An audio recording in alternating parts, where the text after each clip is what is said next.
Blood, nudity, sexual themes, strong language, violence. The dragon gonna guard the shit out of the veil. That's true, Opal. You have no idea what you have done. The blighted elven gods walk free, all because you disrupted my ritual. You battle against gods. They will not rest until you are on your knees. Oh my god. Fearful, cowering. Oh my god. Helpless in the face of such power. Rook, you've got this. I've seen your work. You're clever, adaptable, and you don't know when to quit. Oh, look at this beautiful. So cute. You want allies to go after the gods? I've got places to look. Where do we start? Oh, dude. I'll be damned. A griffin. Oh. War, victory. It's so beautiful, dude.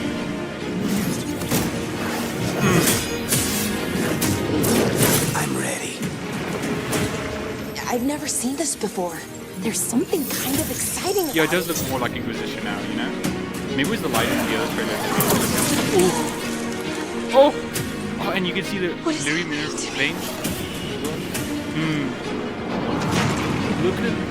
So Let the Fae draw close. Draw the dragon out into the open. Then attack. Oh. You and me, Rook. Maybe that's what scares me. Romance? These are the times in which legends are Oh my born gosh, Morrigan's or here. slain. Holy shit, look at it. Beautiful. Oh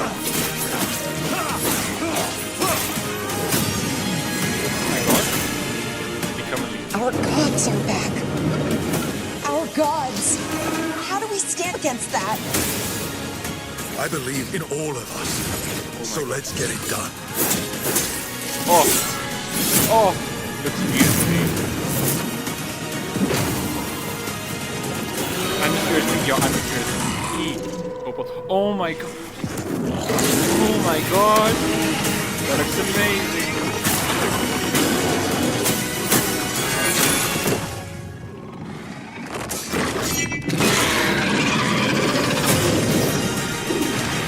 October 31st. Let's mark the calendar.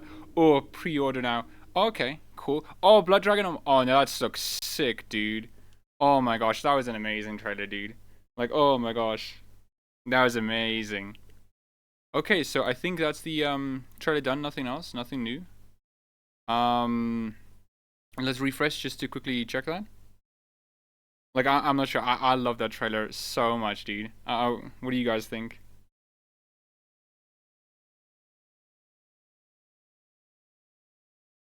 Okay.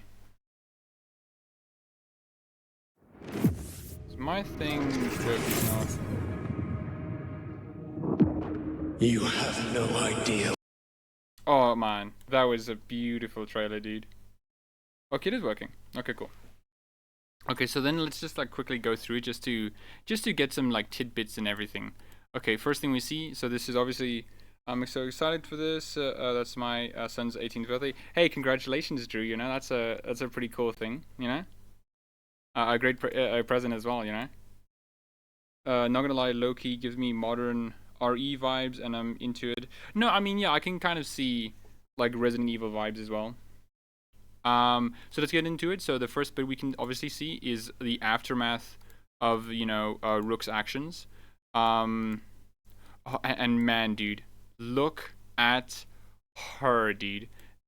Oh my gosh, Gillenon looks amazing. Morgan being back raised my hype levels. Yeah, dude, it's so cool that Morgan's back. Like, and it makes sense too, because Morgan was like very integral, in like Dragon Age Inquisition as well, and also the fact that her mom was like, Mythol's, or like that her mom was Mythol, literally, right? So it makes sense for her to come back, and it's cool, Like, who doesn't like,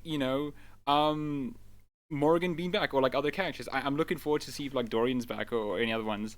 And also this is like probably Mythol, right? Let's just quickly play just to. Until you are on your knees. Yeah, that must be Mythol. and she looks creepy as anything. I love this, you know. There's a short story in a book called The Winter Nights, which basically says that, hey, Gillenon, I meant the Gillenon, not Mothal. Gillenon was like a creepy character, and this is like awesome, dude. It looks so good, looks amazing, and this as well. Like, what is this, dude? Some like blood tree shit, you know? Like, we haven't seen like imagery like this since like Dragon Age Origins and a bit of Dragon Age 2, you know? So that's pretty good as well. This is like amazing imagery, you know? And this is definitely like pod red lyrium, maybe some more blood match. My two wishlist appearance would be Dorian and Sarah. I think like in order of characters that we need to see back, I think Dorian's one of them. I would like to see Sarah as well, especially on how she would interact with whole like magic stuff. She's definitely not a fan of it. And this one looks look at this, dude. It looks so creepy. It looks so like amazing looking. Look at all the bodies. Like, this is amazing, like dark fantasy kind of feel, you know? And look at this, dude. Also, why is there like a third character? BioWare said there's like only 2 companion slots, and like I'm not. This seems like 3 companions. Okay, I mean, I wouldn't mind if they like changed it to have like 3 companions. You know, that'd be cool. Like, why is there another one here? Okay, BioWare, why you get my hopes up? Oh, look at this, dude. It looks amazing. Oh, and this is then when Dirthman comes. Let's slow this down a bit. Let me not put the thing on. Okay, that's Gillenon for sure. And then Dirthman was supposed to be here as well. Yeah, there's Dirthman. Now what's happening? It seems like...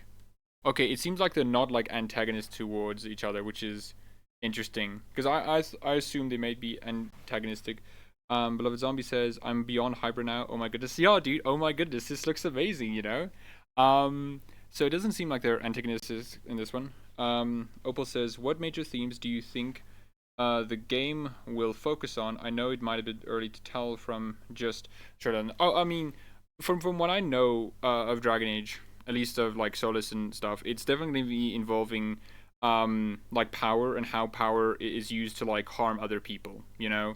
It's definitely about that. Drew the Unspoken says, I'm very happy to see Dragon Age have horror elements again. Inquisition, as great as was, felt closer to high fantasy than dark fantasy. I can get that. Like, the art style, I think, does lend itself maybe to a bit more, but I think it is appropriate to have like stuff like this, you know, especially with the sort of themes it has. And I'm all for it. Okay, this looks amazing, dude. I wonder if we're gonna see a Broodmother though. That's gonna be interesting to see. Anyway, so it seems like Dirthman and the other ones aren't there. There's a Grey Wardens here. Holy shit! Holy shit! There are Grey Wardens there. Oh my gosh! What are the implications? Oh my gosh! I'm so hyped now. Same Julia. Same Julia. This looks amazing. Okay, and then we have a dragon. Obviously, it wouldn't be a Dragon Age game if there wasn't literally a dragon. So, you know. I wonder what like role this dragon is gonna be though, because like I don't think they just have this dragon in the trailer. Maybe not. Oh, and also, holy shit, dude! Look at this armor, dude. This is some beautiful armor, guys. This is some beautiful armor, dude. Oh, and this must be a Grey Warden armor. Oh my gosh, dude. Yeah, silver, blue. Oh my gosh, darn it, dude. This is some beautiful stuff. This is some beautiful stuff. Actually, the armor looks so good, Dane. Good, wow. Yeah, dude. Like, look at this, my guy.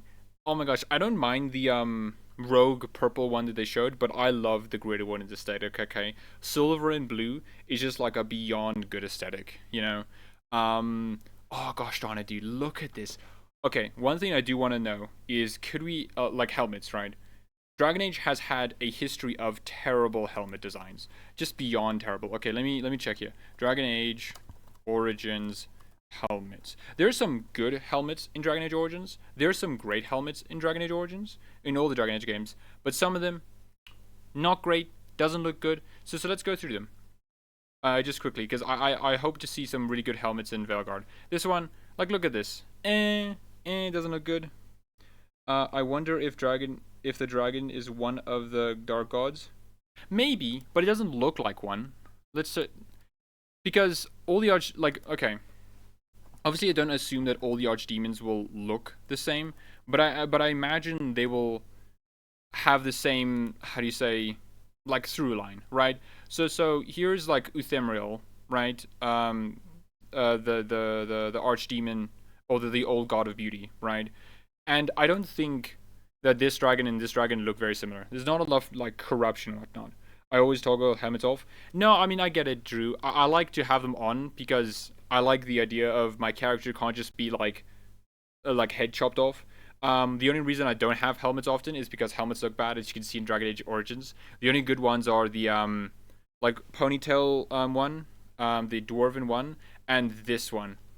Oh, this is too cool, dude. Too real. So I hope we get some good helmets in Veilguard, because like, you know, cool fantasy helmets are also part of the idea. Like the Inquisitor's one wasn't really that great, you know. It's not really that great. Yeah. Anyways, I don't think this is an archdemon though. Okay, okay, cool helmet, cool armor aside. Okay, we get the dragon again, and again. So let's compare and contrast. So this dragon to the previous one that we saw, which was where? Over here. So look at the horn design, and then let's compare and contrast. Yeah, I think that's the same dragon. Looks like the same dragon. Yeah, it looks like the same dragon. I wonder what significance this dragon is. Maybe you are right, Drew. Could the dragon be Morrigan? Could the dragon be Morrigan? That is what it. Let's check this. Dragon Age Inquisition Dragon Morrigan. That is a good point, Julia. That is a really good point. Do we get Okay, here's the two dragons fight. No. They don't look similar at all. Like, look here. The Morrigan dragon has like curved horns inward. But this dragon has curved horns upwards. I mean, I'm not gonna be pedantic and say like, oh no, Morrigan looks different, you know. If it's Morrigan, it's Morrigan. I don't mind, you know. It'd be cool if Morrigan was a dragon. But like, I don't think it is Morrigan. It may be someone different. It's definitely not like. Hold on, we're gonna have to check Flemeth. We're gonna have to check Flemeth dragon just to cover our bases. Okay. We're obviously not gonna take the Origins design because that's not the canon version anymore. So this one. Open image, a new tab. No, yeah. She has multiple horns, the other one doesn't. The horns go back like Flemeth's hair. Yeah, kind of, but right here we can see Dragon Age 2's like Dragon Flemeth, and this does not look like the one seen here. Again, I'm not gonna be pedantic. If it is like Flemeth or Morrigan, they just don't have the same dragon form, that's fine. They're shapeshifters, literally. Is Mythol dead now? I don't think Mythol's dead, really. Like, from the end of Dragon Age Inquisition, when like Mythol's like soul went out, and like Solus took it, I don't think that meant Mythol is dead. I think Mythol may be weakened now. I think Mythol isn't like as strong as she is, but I think she's still around. I'm not sure if it's gonna be prominent though. We may get like a hint or whatever. Julia says, Drew, maybe we don't know where she put it in the Yeah, because she put something in the Eluvian as well.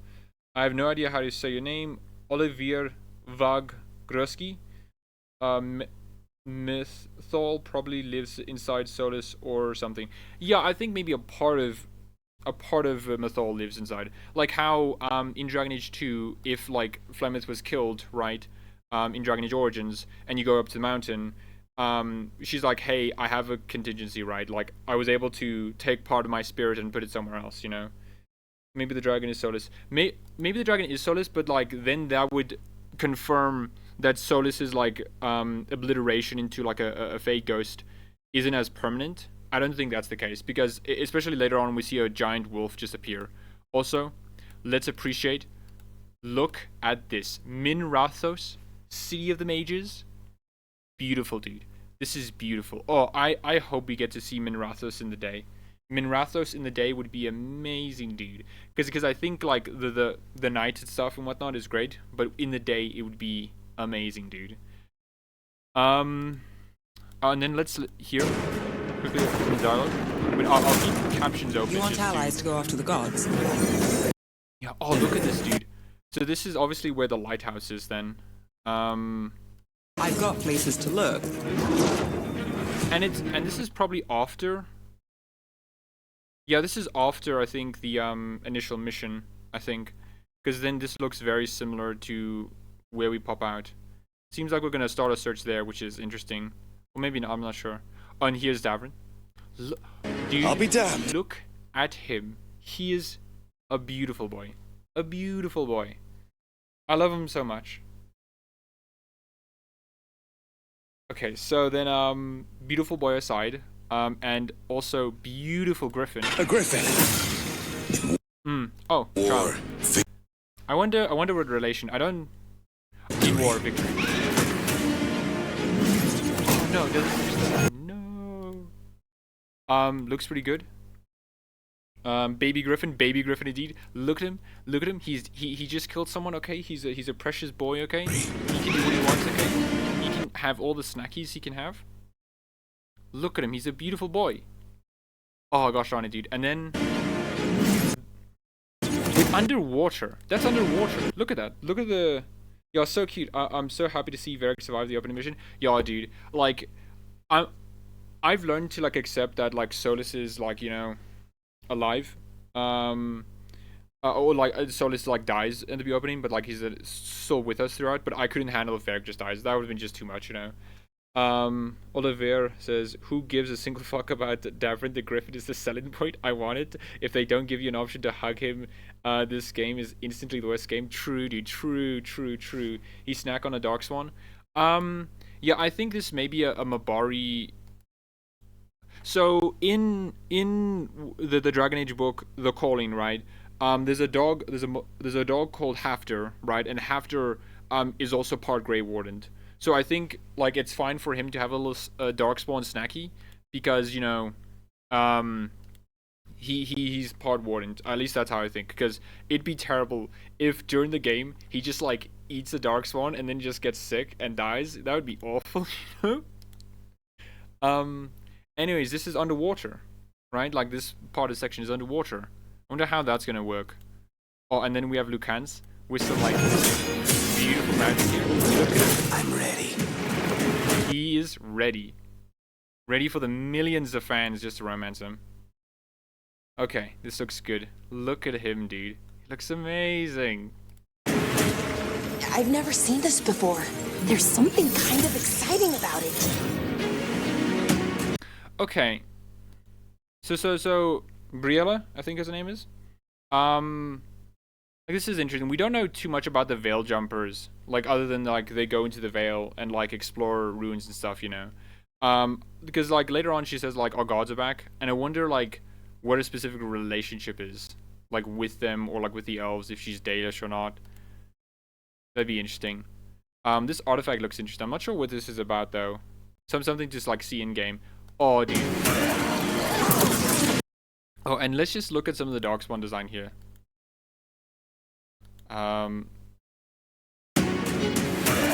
Briola has that interesting cuff thing. No, yeah, she does have that interesting cuff thing. I guess when we get into game, we'll be able to like ask her like, hey, yo, what's this like thing you got on your arm, right?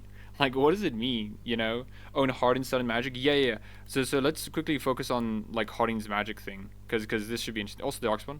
I think... So, I want a consensus. Before we go to the Harding thing, I want a consensus.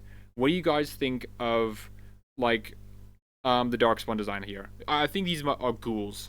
These have to be ghouls. Like, what do you think? I don't see ink on Briala's face. Oh, no. Drew the Unspoken. I'll leave it here for the moment.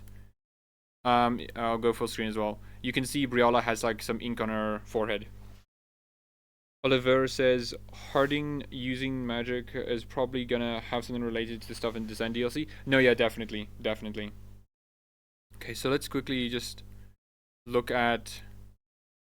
I think the ghouls, whatever they are, They are blighted. Yeah, they're definitely blighted, like, more, you know. I just want, like, a general, like, vibe of what you guys think they look like, you know. Like, oh, do they look fine? Do they look bad? Because I think they look good, you know. But yeah. Okay, and then, as we see here, you can see very clearly that Harding has some, like, clearly lyrium, like, infused magic. So, that's, yeah, like, right here, look at this. Like, right here, just, like, lyrium, like, infused in her thing. So I'm watching this on my phone and don't have my reading glasses on. Oh, no, it's called Drew. It's called Drew. Glasses are important. So it's very clear, like, look at this. Like, she has, like, red lyrium, like, running through her veins. And this has to relate to the descent stuff. Oliver Vagrusi says, if they are actual Darkspawn and not ghouls, then that sucks. No, I think they're ghouls. Like, Darks, like, we've seen other, like, Hurlocks, and these have to be ghouls, you know? They look too human to be, like, Darkspawn. The Darkspawn look nice and creepy. I think they look, like, pretty creepy as well, you know? Especially when you, like, look at them more, you can appreciate more the designs. You can see that, like, their bellies are more, like, exposed and sunken. It looks amazing, you know? Okay, I'm just, because I think there may be a delay between the stream and the chat, so I'm just gonna wait here just for a bit for you guys to respond. If you don't, then I'll just move on quickly then.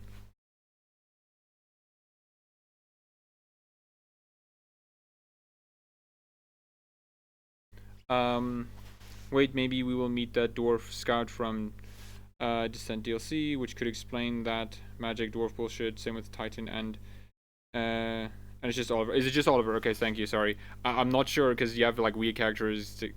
You have like a weird way to spell your name. Thanks, Oliver. Okay, no, yeah. I mean, like in Descent, we meet a character called Volta, and at the end of it, it's like, oh, cool. She literally is just, you know, she literally just has like magic. You know, she has magic now, and that's part of the Titan because she says, hey, she hears like voices, and it's like Titan like stuff. You know. So it's clearly that like something related with the Titans is like gonna influence, you know, is gonna influence them, you know, I'm gonna have them have magic again, which is like probably why like the dwarves don't do magic is because their magic is derived from the Titan, you know.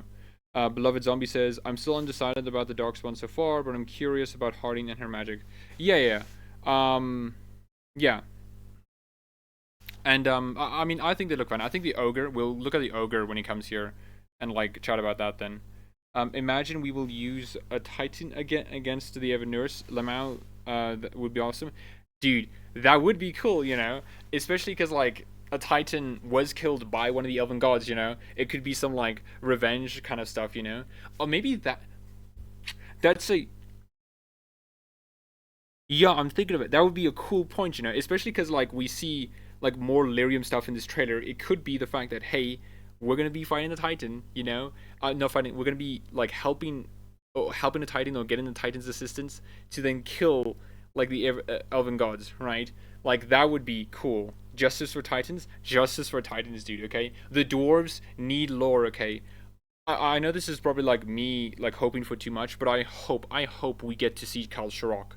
You know, Kal Sharok is this like mysterious dwarven place. We only hear like a bit about it, but it's like extremely traditionalist, more traditionalist than Orzammar, and it's just like, okay, it would be awesome to see Kal Sharok, you know, the second lost dwarven city, you know. Okay, so then we get our powers, and so yeah, this is definitely like Titan magic stuff. Like, I cannot see how this isn't, like, Titan magic stuff, you know? Which is fine, right? I think it's, like, justified enough, right? I want to see Sten on top of his Canary army fighting against Divinity Mages. That would be cool, you know? He wouldn't be Sten, obviously. He would be the Era Shock, you know? But, like, it would be cool to see Sten just, like, fighting against it, and we have to, like, help, like, maybe Dorian or something to like, sort out the whole affair. Okay. Oh yeah, and then Yeah, like Harding looks very surprised about What it. is happening to me?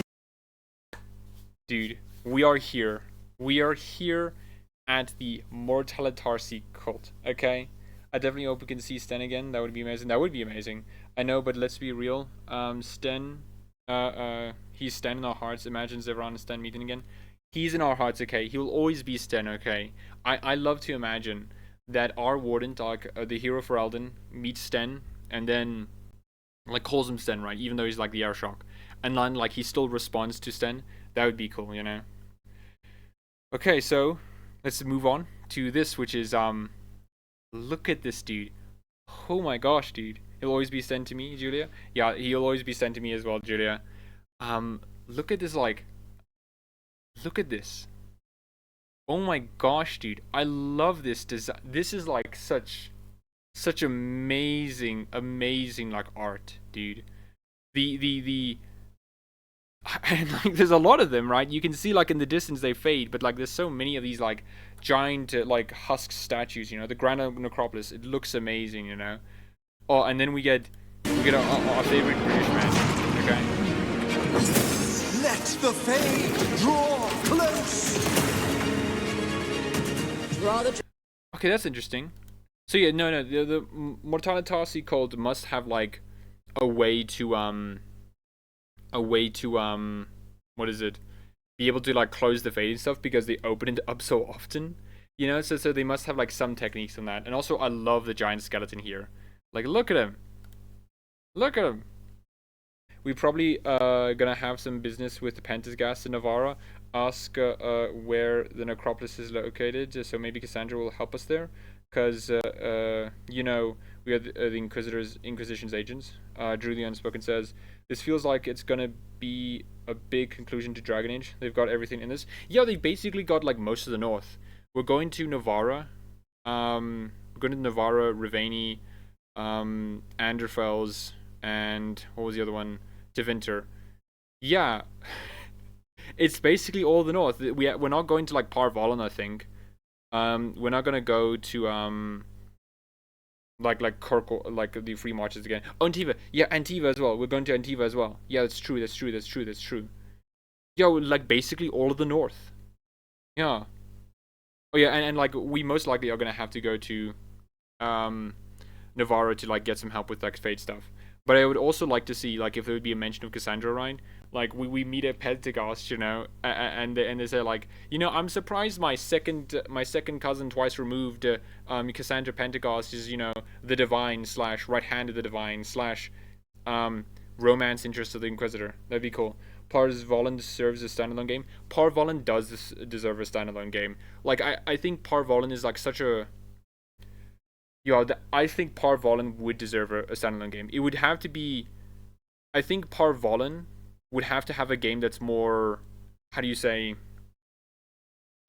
It's not a big conflict. We're not taking down like, you know, gods. We're not taking down like archdemons.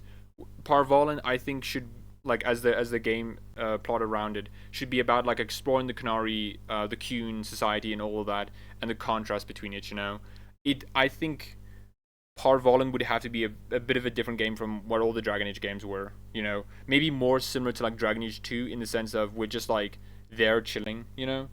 It'd be more a political it would be more politically against the Cunia. Yeah. Yeah, it would be cool to see it to go to Parvalon, because I you can't do Parvalon just like as its own like, oh, we're in Parvalon, you know. Ooh, you know. Okay. Bone Man aside. Okay. And look at this, dude. I don't know what this is. This has to be the Anderfels, though. This looks like the Anderfels. It has that kind of feeling. Statues look like Meredith. I'm not sure if that's, like, relevant, you know? Because, like, I think Meredith is going to be involved in somehow. Her Red Lyrium idol was. But, like, I'm not sure. No, I mean, I think these are just, like, statues. I don't think there's, like, a weird Meredith cult here, you know? That'd be funny, you know. Draw the dragon out in the open. That's interesting. But could work. Oliver says, but could work really well. Imagine being a dwarf fighting against a big giant, Chinerus. Yeah, dude. Like, man, dude, I wonder what's gonna happen with like playable dwarves this game, because if Harding's gonna get like Titan magic stuff, I wonder if our character is gonna get Titan magic stuff. That'd be cool. Veilguard might be a conclusion to the current arc. I think there's enough hanging threads to start a new arc. Oh yeah. Sorry, I wanted to also talk about that in your previous like message, Drew. Like, yeah, like it looks like it's gonna be a conclusion to a lot of things. I'm not sure if it's gonna conclude the blights, because this is me like, and what I think Dragon Age should do. I think the last Dragon Age game, the very last Dragon Age game, should be about the blights. You know, we started off with the blights. And then we should end off with the blights. You know, it could be in like the next century or something like that. The 10th age or whatever. But I strongly feel like Dragon Age should end where it started, which is the blights. You know, I don't think it should be specifically for Eldon. It should end in the blights should start, but I think it should end with a blight. You know, this shot looks like some Skyrim, dude. That is so true, dude. Julia, you are so right. This looks like Skyrim, like 100%, 1000%. Look at this. This looks like every single fort and ruin you see in Skyrim. Amazing. You know, they had to get some of Dragon Age Inquisition's DNA in there, you know, somehow. Like, Dragon Age Inquisition was trying to be Skyrim, and so, you know, they had to carry that forward, you know, so we got some of the Skyrim ruins in Dragon Age. Oliver says, that's just an Andraste statue, because Anderfels are really named after her and should be filled with her statues. Is it? I didn't know that.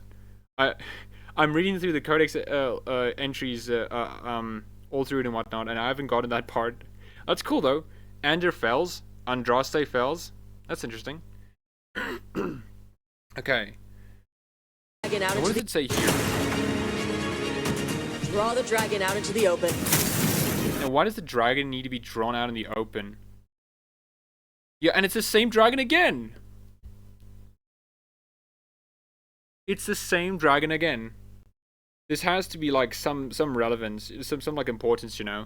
This dragon has been like in the trailer for like 1, 2, like 3 times in total. I think that they come back again somewhere, like 3 times in total.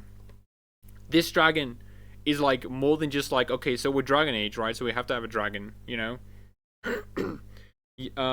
Oliver says, yeah, it should end with the blights killing off the rest of the old gods, maybe even succeeding in what they didn't, and entering the Black City, usurping it would be funny, not gonna lie. Yeah, I think it would be fun. I think you mean funny, fun, not funny. And like, this is also maybe one of the reasons why I'm against the sort of theory that the Evanurus are the old gods, you know, or the old gods are the Evanurus, because I do want like the last Dragon Age game ever, right, to be about the blights, you know. And also be cool to see the Black City. Julia says maybe we could make an alliance with the dragon like we did in Inquisition. Yeah, that's what I'm thinking, right? First time I saw them, I was like, okay, so this is like every Dragon Age trailer which has like a dragon. Like Dragon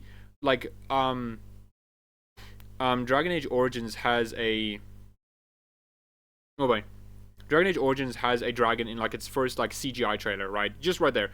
It's supposed to be the high dragon, but it's just there, right? Oh boy. Sorry. Okay.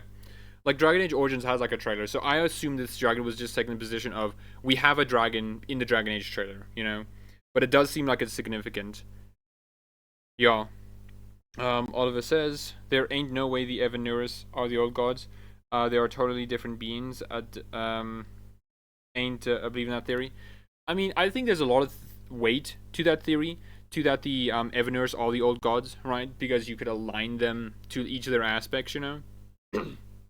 You know, and like from what we know now, like Mathol wasn't there, so is Solus, and that leaves like you have like Mathol, Solus who are out of the picture, and that leaves like Dirthamin, Falandin, Andual, Gillanon, Elgernon, June, and like the other guy, right?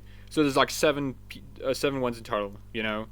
And since the Black City is like implying to be Arlathan, you know, it's like, oh, maybe there's a connection.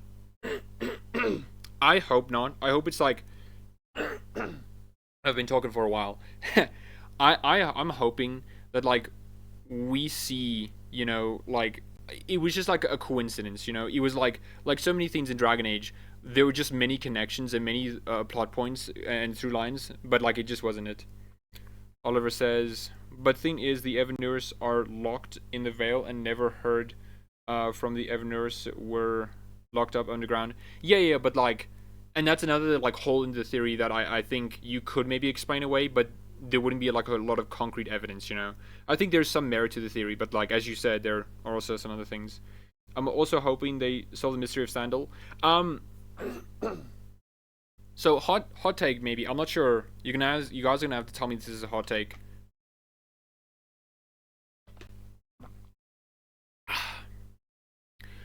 I think Sandal is just like either a person infused with like some Titan magic stuff, or he's simply just he's a really good enchanter. Like he's just brilliant. Enchantment. That's true, beloved zombie. That's true. I think Sandal is either two things. Just like some person infused with like Titan stuff, or is literally just like, oh, they're just really good at chanting, you know, and somehow they were in the deep roads, you know? Because I don't want like Sandal to be this like ultimate, huge, plot revealing, absolute mainstay character that was vital to the plot. Because I think the appeal of Sandal was he's a nice guy who's with his dad, and he's just like trying his best, you know? He's like very, yeah, I think Sandal is like Volta. Yeah, I mean, I think that's one of the better like ideas. Like just Sandal is similar to Volta, having like Titan like magic associated with him, right? I hope it's like that. I don't think it's like I hope it's not like super grand. I don't think it would be bad if it was super grand. It just that's like my personal taste, you know. Oliver, DA2, not enchantment. Oliver says, also the first Deventer Blood Mage, forgot his name, but in the dreams he saw a dragon, not an elf mage. So, in lore, dragons, like during the past, right, were forms only the elven gods could take, right? One of the big schisms when the Evanurs were going to fall was because someone took the form of a dragon, you know? So dragons are associated with the elven gods, you know? Now, I'm not saying that theory's, like, true or not. I'm just saying, like, again, that's another weight for the theory, like, another good point for the theory, you know? Anyways, moving on. Hello, Tosh. Then attack. Tosh looks pretty good here. Like, look at her. I love her armor, dude. Looks amazing.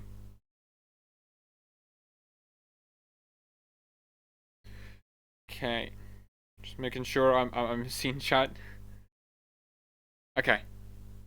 And then let's see. Oh, let's let this play out, you know. Also, I think this is Tevinter, yeah. Tevinter during the day.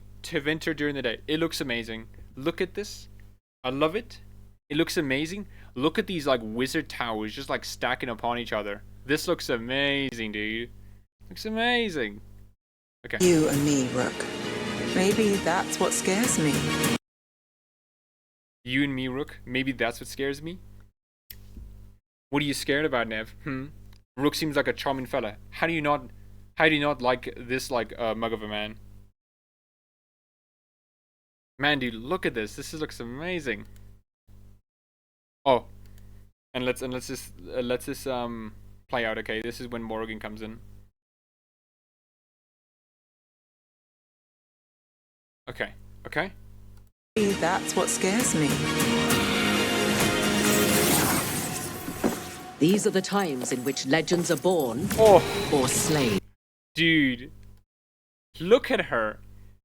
Oh, she is beautiful, dude. Look at her. Oh my gosh, dude. And this is a good Morrigan design, okay? Now, the game looks so good, it's definitely nailing the atmosphere. It is nailing the atmosphere. But if zombie, Morrigan, she looks absolutely gorgeous. She looks gorgeous. Yeah, but my point, Oliver says, is when he entered the Fade and saw, in the gameplay reveal, there's an assumed dragon. No, yeah, you are right, Oliver, on that one. Julia says she definitely got a glow up. She has like an amazing glow up. Let's go in the past, okay? You and me, we'll explore. Now this is Morrigan in Dragon Age Dragon Age Origins. This is Morgan in Dragon Age Inquisition. Now, they don't look bad. They don't look bad at all. But man, dude, look at this, though. Look at this. This looks amazing, dude. I love how Morgan looks here. And, like, oh, man, dude. It just looks so beautiful, dude. Oh. And it's going to be cool to see her as, like, an advisor, you know? I hope my Queen Ferelden Warden is looking that good now. I hope all our Wardens are looking that good, okay? Like, let's... Age. Origins. That's not how you spell Origins. Origins. Warden? That should be fine. Obviously not the CGI one. Ah, here you go. These are the default Wardens, okay? Now, you could obviously make, like, a better Warden than this, but, like, come on. This definitely looks like they could have been better. I hope all our Wardens have gotten, like, this kind of glow up, okay? It would be amazing. My fucking god, I hate it that we cannot see our Warden at least in one scene with Morgan. Don't get me wrong, I liked her back, but for people which had her romanced, it's a bit disappointing. Yeah, it is a bit disappointing, you know. I can feel people who want to, like, to see, like, Liliana and the Warden, Alistair and the Warden, like, all they're Warden with their romance character or just with their friends, you know. Like, I can get that, you know. But I think, and here's the thing, right? I'm not sure this is going to be a hot take for any of you or whatnot, but here's the thing, like, fundamental thing. If they want to bring back the Warden, sure, that's fine. But you have to, BioWare, have to accept the fact that not everyone's going to like it. Yes, they're going to have to, like, somehow get around the issue that they're, like, not voiced. Yes, they're going to have to get around, like, have a character created before it goes in, and it's going to be awkward and weird for people who haven't played Dragon Age Origins and don't have the context for it. It's going to be weird. Maybe they're going to have to even voice the Warden because the scenes are going to be so dumb if they're just, like...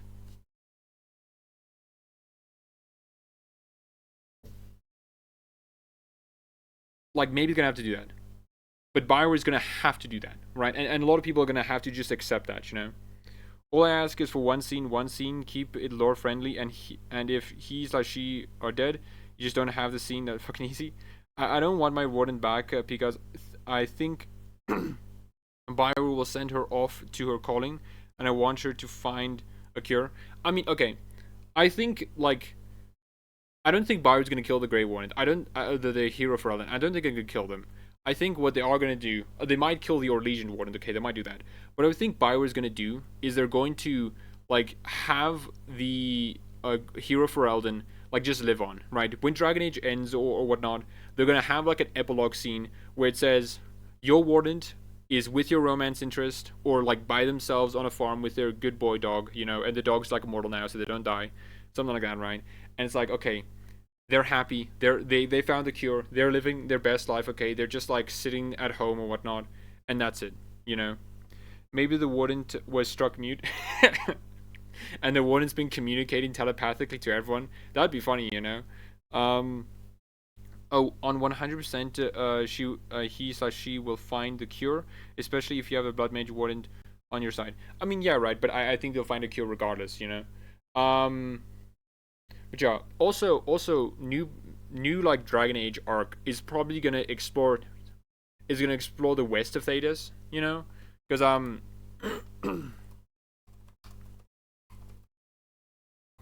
because we definitely know that, like, from like lore stuff, that, like, Thedas to the west has, like, stuff happening, right? In Inquisition it says, like, oh yeah, stuff's happening in, like, the west of Thedas. Okay, this is a terrible image, but you get my point. You get my point. I want her having heirs to the throne with Alistair, lol. I think for that to happen, right, they're going to have to, like, make sure we never see Ferelden again. Which is fine. I think is, like, fine, you know, to not see, like, Ferelden, or at least that. What about Kieran? Well, Kieran's, like, irrelevant now, because, like, Kieran's, like, old god's soul was taken by Flemeth. So, like, oh, holy shit! I just realized, Angela Duma, you just made me realize this. If Morgan is here, where is Kieran? Yeah, where is Kieran? Oh my gosh, dude. Oh my gosh, dude, where is Kieran? Oh my word. Yeah, okay. I don't know how that's gonna work. Anyways, just to Julia, I think that would be nice, but like I think they would have to somehow have the player have input on that, because some like Grey Warden characters may be like, I don't want to have children with Alistair or whatnot, right? Or I don't want to have children at all. But I think if they do that option, and I think they should do that option, just to have like that for people who want that, you know, they're gonna have to clearly indicate it and like make sure we don't visit that part of Ferelden. I think it would be good if BioWare did like make their choices like have more impact, right? And like we can actually see it like in game. That'd be great. But I think like for us to maintain that like player consistency and choice, or respecting the player choice, we're gonna have to like leave Ferelden in that part. Let me just catch up to John. Oliver says, to be fair, she probably has an heir. It's not impossible, and we didn't have mention of her children, so if you want them to exist, they exist. Yeah, but that's like headcanon, you know? It's not like confirmed in game. I think what a lot of people want is like to be confirmed in game, yes, I have a child, you know? Exactly, that's why I don't want to see my warden again. Let me headcanon my ending. I mean, that's fine then, you know? Drew says, the offspring of the two wardens would be interesting to explore. That would be interesting to explore, especially if you're a dwarven noble and you had sex with that like noble hunter. Like they have a child. They have your child, you know? It would be interesting to see what happens with that child as well. Oliver says, I'm just saying like a cameo for one scene. It doesn't destroy your headcanon at all if they don't fuck up everything. It's possible. Okay, then like, Oliver, how do they do that one scene? You know, our warden shows up. Our warden shows up. One of these guys shows up, okay? They show up, and what do? What do they say? What are they trying to do? You know, and if it's like literally at like a critical plot point, you know, like it would be weird for the warden not to be a consistent character, you know? Like, I think if the warden is to be there, it has to be at the end or some like other scene, you know? Like literally a bookend. Here's our warden marching up towards like, you know, you know, Morrigan, and then saying like, hey Morrigan, honey, I'm back, you know? Something like that. Like at the end of the game, which I think would be fine, you know, if that's what you're talking about.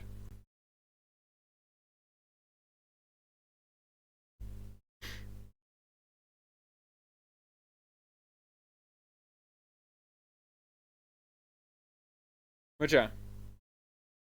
Anyways, Morgan looks amazing. She looks gorgeous. I love her. She's like she's a queen, and also Born look at or her slaves chains, in which dude. legends are born. They rattle finally. In all the other games, like this just looks like a pretty necklace. Looks like it's like binded to her, you know. But no, these are actual chains. They bounce a bit, you know. They bounce a bit, which is cool. Drew says, I'm okay with not seeing my warden. Seeing my hawk in Dragon Age Inquisition was weird. Like seeing someone else's with my face. Yeah. Dragon Age Inquisition's art style is definitely not like 2's art style. It definitely made it weird. And also like the dialogue stuff just does suck. Especially like female hawk. Female hawk does not look like Dragon Age 2 hawk. Oliver says, yeah, I'm talking about such a thing. I don't want it to be a constant character throughout the game, because then it destroys the entire playthrough of lots of people. Just an option. Okay, then I agree with you, right? If it is literally just like our warden is like going to their like love interest or friends or whatnot and saying like, yo, I'm back, or something like that, then like I think that's fine, you know, like at the end of the game, you know. Okay. Or slain. Oh, this October.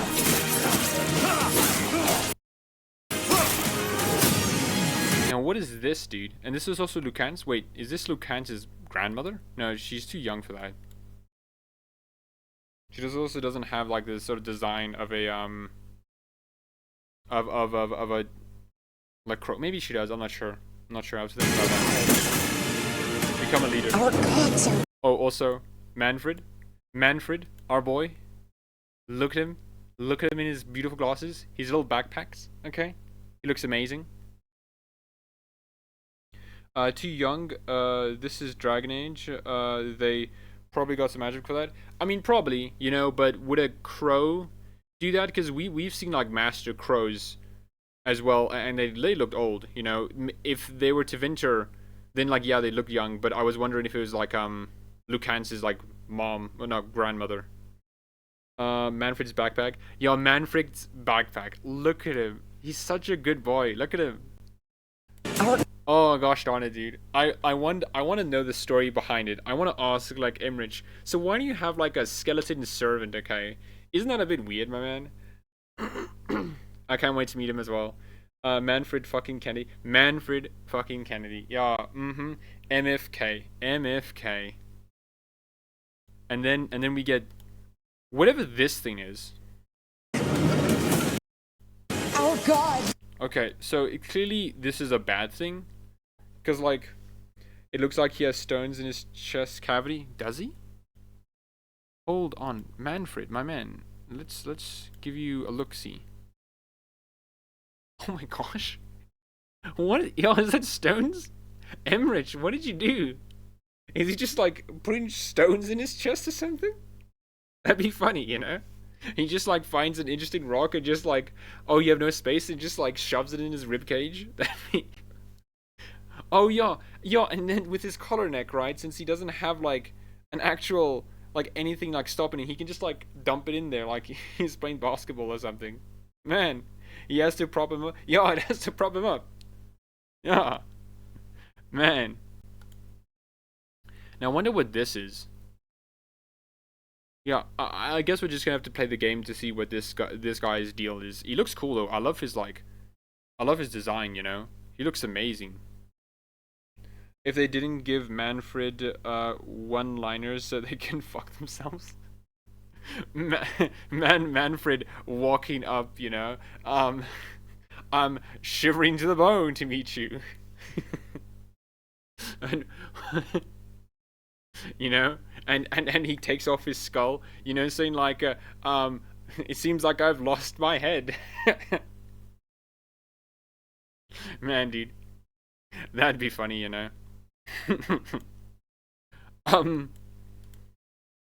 Here we have a much more better shot of like Briala's like forehead. Doesn't look like any Vesseline we've seen before. I would love that. I would love that too. But he's wearing boots, which is funny. Yeah, dude. Manfred's whole existence is a bit funny, okay? He's wearing gloves. He's wearing gloves. And again, like, Emmerich, why'd you... Balara, I'm sorry. I can't say, like, names correctly. I for a while... No, isn't it... Yes, Emmerich, yeah. I've called, like Emmerich for a while, and that also like is very hard to get rid of. Anyways, like Manfred's existence is funny, okay? Even his teeth are odd, you know? Like, but you know, he deserves to live his life, okay? You know? Yeah, like Balara, I wonder, like, because we don't see these ones often. Like, this is like a totally different Vaseline. Like, and I want, because she has to be Dalish, or has to be like related to the Dalish in some way. Because like Balara, like, must not know that like these are like slave tattoos, right? To be fair here, Emmerich looks way better than the companion reveal. Dude looks like a cool grandpa. I will say that like the characters do look a bit different from their like in-game from their trailer appearances, and I think a lot of that has to do with like lighting and stuff, you know. This looks a lot better, you know. He just looks like a guy, you know. He's just like there. He's having some fun, you know. The Vaseline is sus to me. Yeah.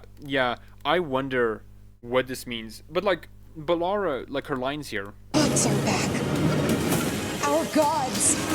How do we stand against? Yeah, because like Balara is like, damn dude, this is a bad thing. Our gods are back. You know, this doesn't sound like she's like helping them in any way. She could be lying. That is something that could be happening, but I don't think that's happening. Or at least like not to me. You know, it'd be very funny if it was. I only dislike the appearance of Briala. Too much plastic Veilguard jumper surgery. I think the issue with Balara's intro was that with many people, they were going to say like, wow, look at that like cartoony ass shit, you know? Which I think was fine. I think was a fine demonstration of like Briala's character, right? She's like hyper, she's a veil jumper, she's literally jumping out of the veil. You know, she's, you know, having a good time. is let's just move on for a bit and then see this like, what is this? A lyrium dragon? They should have released this trailer first, I think. Yeah. Yeah, I mean, I like, okay, hot take, I do like the companion trailer. I do like that. Personally, I love the companion trailer, you know? Though I understand people didn't like this, but this is definitely a better trailer. It not only shows like the sort of like plot and understanding of like, I think it should be the gameplay and then this like release date trailer, right? Because we need setup to like understand why Solus is there, you know. But like it shows like who the threats are, the characters we're facing, and the situations they're in. Like, okay, we know who Nev is. We're fine with that. Oh look, we see where is he? We see like Lucan's, you know, there. He's cool. He's edgy. We see Davrin. He's being a cool Grey Warnet, you know. Man, this is awesome. Hey, Approva Signa. Yeah, it is really cool. Oh, and Oliver says Ballora has a cool pronunciation. Don't get me wrong. From what we've seen, but she ain't going in my bed at the lighthouse. Ain't no way. I mean, that's fine, you know. Romance who you want, okay. I'm like leaning towards like Harding, Nev, and like Tosh, you know, for me. And as for like the characters, like just to go back on like why this is maybe a bit of a trailer than like the companion one. Like the companions introduced are also better. Like they're also like more bespoken. You know, the quieter moments. You know, we just see Davrin. Damned. A Davrin, he's killing. War, He's saving. victory. He's a Grey Warden. That's what Grey Wardens do. You know, that's their thing. That's their deal. You know. And then we see like Lucan's, he's like a crow, clearly. He has some magic. He's a cool, like, edgy badass, you know? Look at this blood, you know? Yeah, where is it? Like, oh no, blood and gore. Tash and Nev for me, which I like more than I'll romance one of them. Yeah, same, right? It's gonna... The only Dragon Age game where I was, like, set, I cannot romance anyone else is in Dragon Age 2, and that's Meryl. If Meryl was, like, in every game... I will never romance any other companion because I love Meryl way too much. Okay, way too much. Meryl and Isabella. I would have loved like a poly romance with Meryl and Isabella. You know, like, oh, dude, such good characters. And Briala as well. Like, I think Briala's like introduction here, compared to the companion trailer, is like a lot better. For one, we get a nice like elven ruin shot. I've never Like, seen okay, this cool. before. And we get like to see that her gauntlets are maybe like helping with the artifact stuff. It's again, it's very bespoken. We just see them. They're having some fun. They're cool, you know, but they're not like big personalities, you know, which I think is very important. Because while I think like characters and companions in Bio games are like the selling point, I think we have to understand that like the companions are just a component of that, and I think they should make sure to not make it just seem like we're just playing companions the game, you know? Julia says, I'm seriously thinking Emmerich. I love the professor vibes.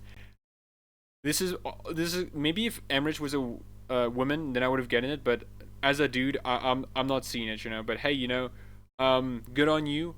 I love you for it, and frankly, like, and this is me, honestly, genuinely, there are not a lot of old characters in video games. Like, barely any. Dragon Age has Wynn, which is cool, but, like, every other video game in existence does not have, like, proper old characters or old guys. And that's, like, sucks, dude. Because, like, there's so much you could do with, like, those old character archetypes, you know? That's just, like, never done. Oliver says... For me, Origins, Morgan is just like too much of my type, and the thing that sells me the most to her is that you don't have to hook up with her to romance her. Oh yeah, no, yeah, I get you. For Morgan, I never really got into her because I was like, wow, you're a bit mean, eh? You know? I'm a sucker for intellectual guys, says Julia. Hey, you know, I mean, like, good on you, know. I'm happy then, you know, genuinely. Beloved Zombie says, I loved winning Origins. I'm so happy older characters are making a comeback. Yo, dude. We have to. I hope. I pray. BioWare. Where is our good... a good girl... a good girl... Shale. You know, where are they, right? Where are they? Where is this like person who's gonna stomp every pigeon into existence, right? Where is she? BioWare, come on. Where is she where is she with Win? Just going around to Venter, okay? We need to see her, okay? We need to see her and Win together, okay? This is a dynamic we need to do, okay? Man, dude, we need it. We need these two, okay? This would be so funny, okay? This would be so good. Julia says, and for those who played Dragon Age Origins on launch, we're old enough now to appreciate Emmerich lol. Yeah, I mean, I think what's interesting a lot about like franchises, and as the people who like first started with them grow up, you change a lot more in perspective, you know? For me, I've always been like a bit consistent on that, because I've always like tried to think like how are these characters appreciable in other ways.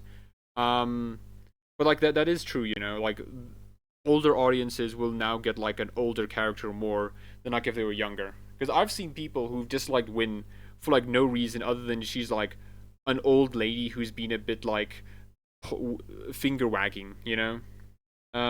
Dude, all the Griffins, dude, all those Griffins Win stories are coming true. Griffins, are the Griffins in the story Win? Yeah, dude. Hey Win, are there Griffins in this story? No, child, there's no Griffins in this story. Wait a minute, but you said there are Griffins in the stories. You said that the Grey Warrants are with Griffins. Child, shut up. It's like, yeah. Win is dead in the Sunder. Is she dead in the Sunder? I've not read a Sunder. Okay, wow, okay, I guess I'm doing this now. Dragon Age. Not to be rude, Approver, but like, I hope you're on.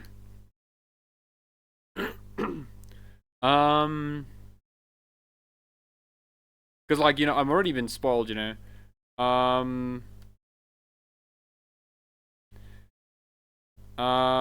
According to Win, managed to kill them all. Win transfer her spirit to.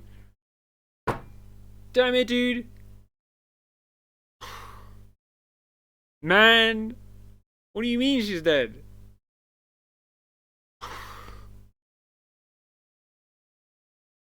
Oh man, it's not gonna be as fun as with shells out there. Man, dude, I didn't know that. I didn't know that at all. Oh, I'm sad, dude. That fucking sucks, dude.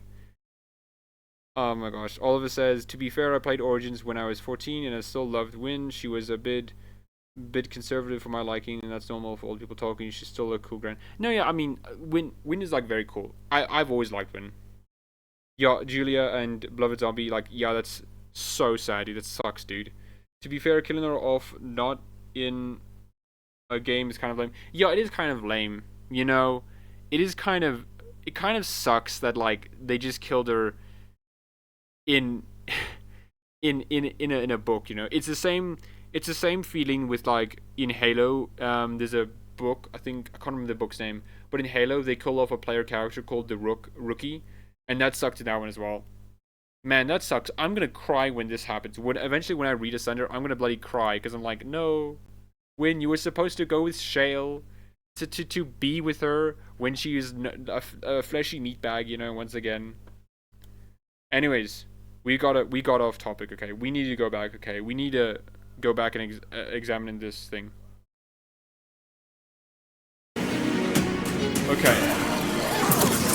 Okay, where were we? Oh yeah, I was gonna say, yeah, I think all of the like companions here, this one, are a lot more. Okay, before we continue, Oliver says, Win was supposed to tell Kieran Griffin stories. Stupid bitch died too fast, y'all. I'm sad, dude. Y'all. That bloody sucks, you know. Man, it was inevitable, right? And like, Win was definitely gonna go. I'm not sure how else they could have handled her death, you know.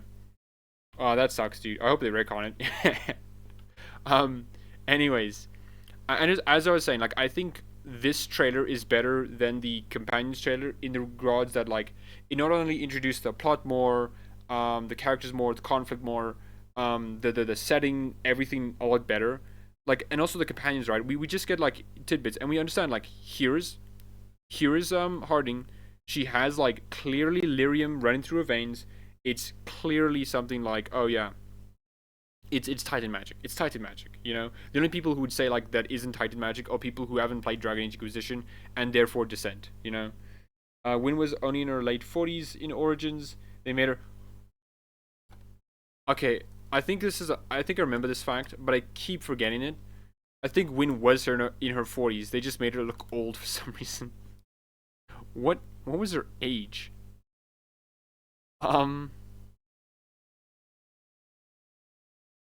Yeah, we're going back on this. Age. Okay, that doesn't help. Old? No. Years.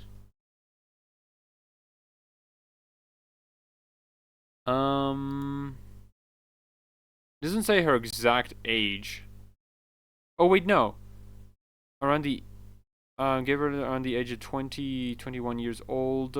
Meaning she would have been born around 882. 882. That's like 882. Okay, I need some math stuff. 1. I'm gonna say like 8. I'm gonna say 82 minus like what 30, because I think that's when Dragon Age Origins starts. That's 2. 1, 2, 3. She's like 50. She's like 50. She's 49. Yeah, I mean, she looks like she's older than that, you know. Which I guess it's the medieval fantasy setting, you know. It's a life expectancy isn't that much. Did it say the demon? Yeah, dude. I when I was reading The Calling, you know, when I was reading, what was it? Not The Calling, Sword and Throne. And they talk about Eamon as kids, you know. I'm like, oh, they're like children? Why is Eamon so young? You know, why did he look so old? Like, what happened to Eamon? Okay, did he just like have a stressful life or something? Does he not have enough, like, you know, of the stuff that your body makes for like your hair to make it the color? That's wild. Okay, I mean, weird then. Though at the time of like Dragon Age Inquisition, she would be about like what, 60? So she would be older, you know. Anyways, back to this. And as I was saying, this is definitely a lot better of a trailer, just like introducing the companions, you know. You get a sense of like who they are, like in a much more like bespoken way. We just like see them, you know, like here's Emmerich, what is he doing? Okay, he's doing something like disabling like something that the mortality Tarsi cult must like deal with constantly, you know. Which I think is like cool and fine, right?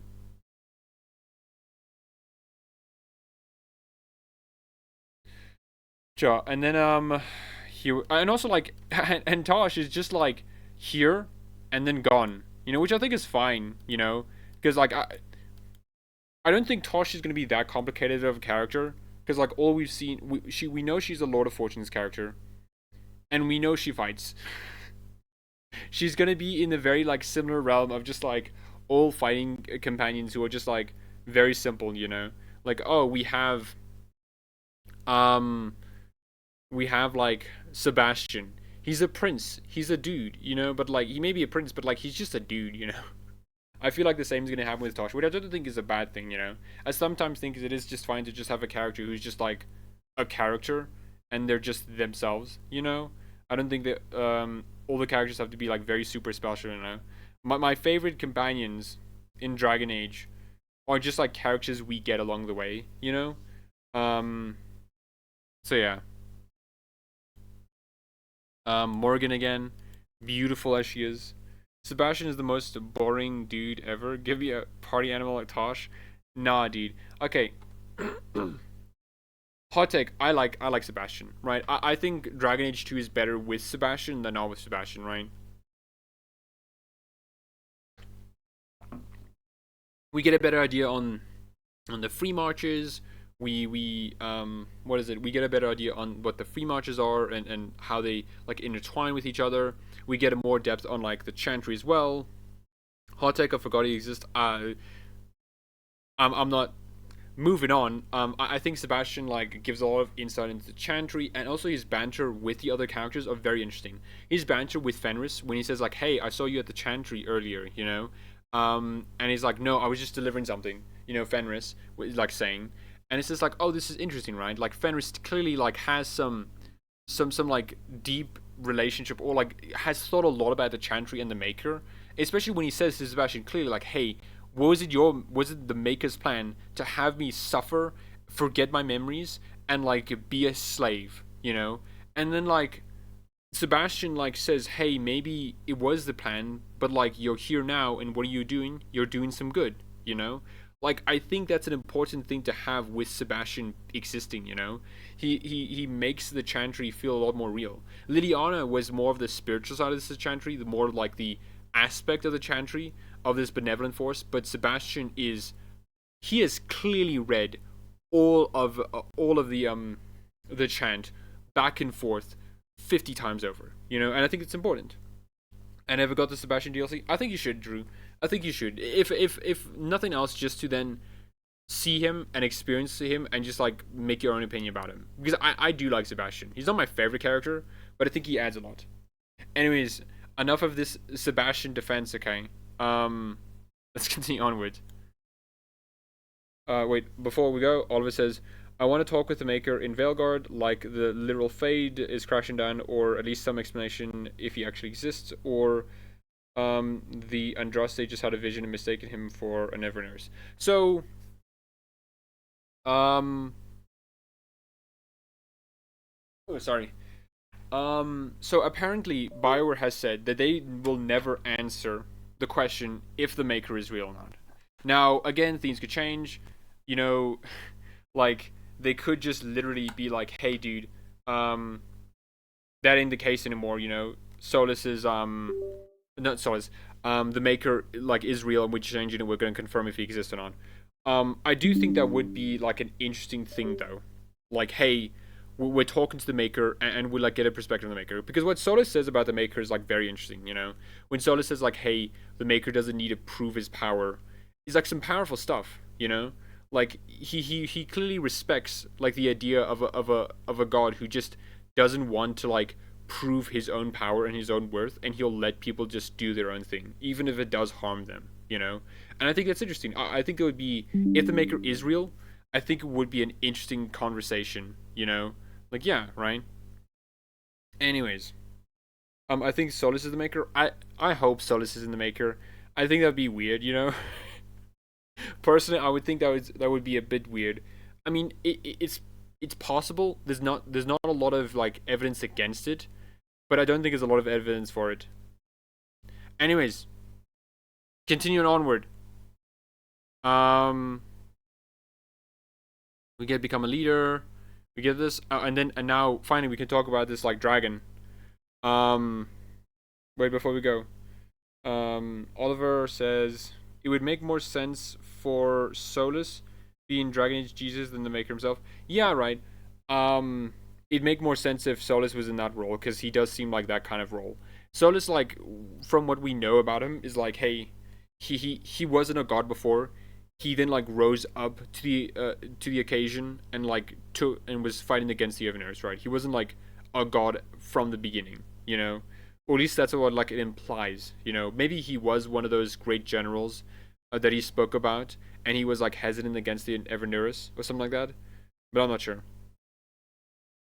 Anyways, this lyrium dragon apparently, I have no idea. Like when we see it, like, Gods are back. Our gods. How do we stand against? Now, I'm not sure if Burala is if this is just like a general statement in general, where Maker no, Maker no. True, Angela, Duma. I don't think the implication here is this dragon is like one of like the Everners or whatnot. Wait a minute, those are Grey Wardens. Okay, who said it that like they could be the old gods? I'm not sure who said it. One of you who said it. It could be the old gods. Maybe you're right, because if the Grey Wardens are here, then maybe it is related to that. I don't think BioWare would just like do this haphazardly. I hope it's not the old gods. At least I hope one of them's like somewhere underground, and we're going to see like the final game be like about the old gods, right? Or like about the archdemon, you know. But I don't think this. Yeah. I'm not sure. It's a cool design though. I love the dragon's design though. Like I absolutely adore this like pus-filled, like dry looking, like literally has roots dangling from his neck. Like this looks like an amazing dragon design, you know? Like I love it, and especially like the pustules that are there, you know, it looks like an amazing dragon design. This looks amazing. Maybe the blight will come in Veilguard if that isn't an old guard. Maybe the blight will come in Veilguard. The blight will come in Veilguard if that is an old guard. Oh yeah, I get you. Though I'm not sure how likely a blight is gonna be like influenced by the old gods, because if Gillinan is literally like having red lyrium just like all over the bloody place with her, she may just as well be controlling that, you know. Similar, like because I think like her influence may also be like as strong as the other old gods. But I also don't think maybe there should be like like archdemons there as well, because I'd be like, we have to fight the two elven gods, right? And we're probably not going to take them down both at once, and then we're going to have to deal with an additional two other old gods, two other archdemons. I think that's a bit much, you know. Speculation for the next 2 months is going to be fun. Speculation is going to be amazing, dude. Like, look at this. There is so much about this, dude. And yeah, dude, this could also be like something relating to the Titans as well. Oh yeah, and like not only like two elven gods, two archdemons. We're gonna have to maybe do something with like the Titans. That's gonna be a lot of stuff to do.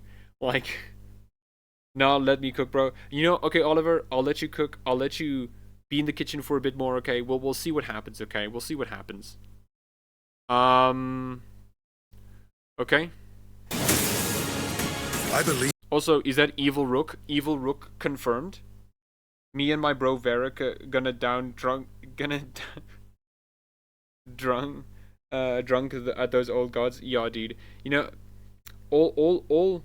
I didn't mean cook like that. Hey, you know, whatever cook means to you. Okay. Hey, dude. The only thing that Varric has to do, okay, to stop the old gods, okay, is literally just like bare his chest out, and the old gods would be too distracted, okay, by like his magnificence, okay. They wanted to like do something, you know, and then that's the time for the warnings to strike, okay. Moving on. Is this like an evil rook? Like In all of us. So it looks like it looks like an evil rook. Like this is what a rook looks like here. Oh, okay, we're gonna do like a similar like plot idea that was in I believe in during all like the Templar run, where like we faced an evil rook. I'd also be too distracted if Varric did that, lol. I mean, anyone would be too distracted, okay? Like Varric's chest there is like way too much for some people.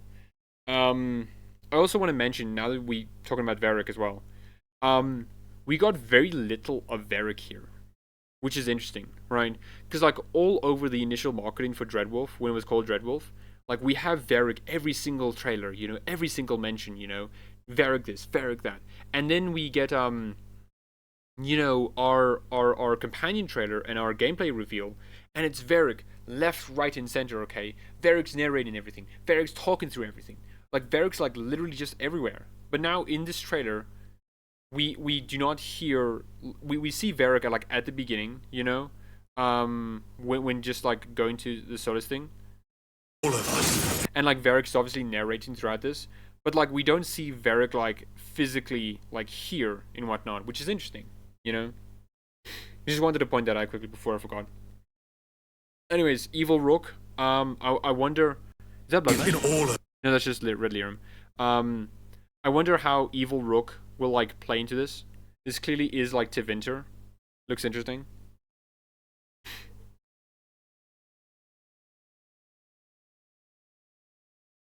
Calm down, yo. They're just keeping him away from us to let us burn an entire inn with him. That's true. That's true. Okay. I believe in all of us. So let's get it done. Oh, dude. Holy What is with Davrin's armor, dude? This is like way too good, dude. Like, look at Davrin's armor. He looks like a beautiful man, dude. Look at him. Is this not the picture of perfection here? everyone who wants to romance Davern, okay, they are salivating over this. He is strong, he is silent, he has beautiful golden armor. Like, oh my gosh, dude. This man is gonna fuel so many people. They might have Varric severely injured, and he has more of an advisor. I mean, he is seriously injured. He lost Bianca, okay? He needs emotional rest. I think Varric will be like Liliana in DAI. I mean, yeah, I think so as well. You know, I was just curious about this because like, Varric was so prevalent in the early marketing and in the first 2 trailers. Now we're not seeing him much, and I just think that's a bit interesting. You know, I do think that is good overall because I do think we should give space to the newer characters as well. You know, like hey, here is their time to shine. Here are their time to like experience and be like the main characters. You know, I do hope we will see our Inquisitors somehow. Anyways, Davern looks amazing here. Looks beautiful. Oh, and dude, these like execution animations are beautiful.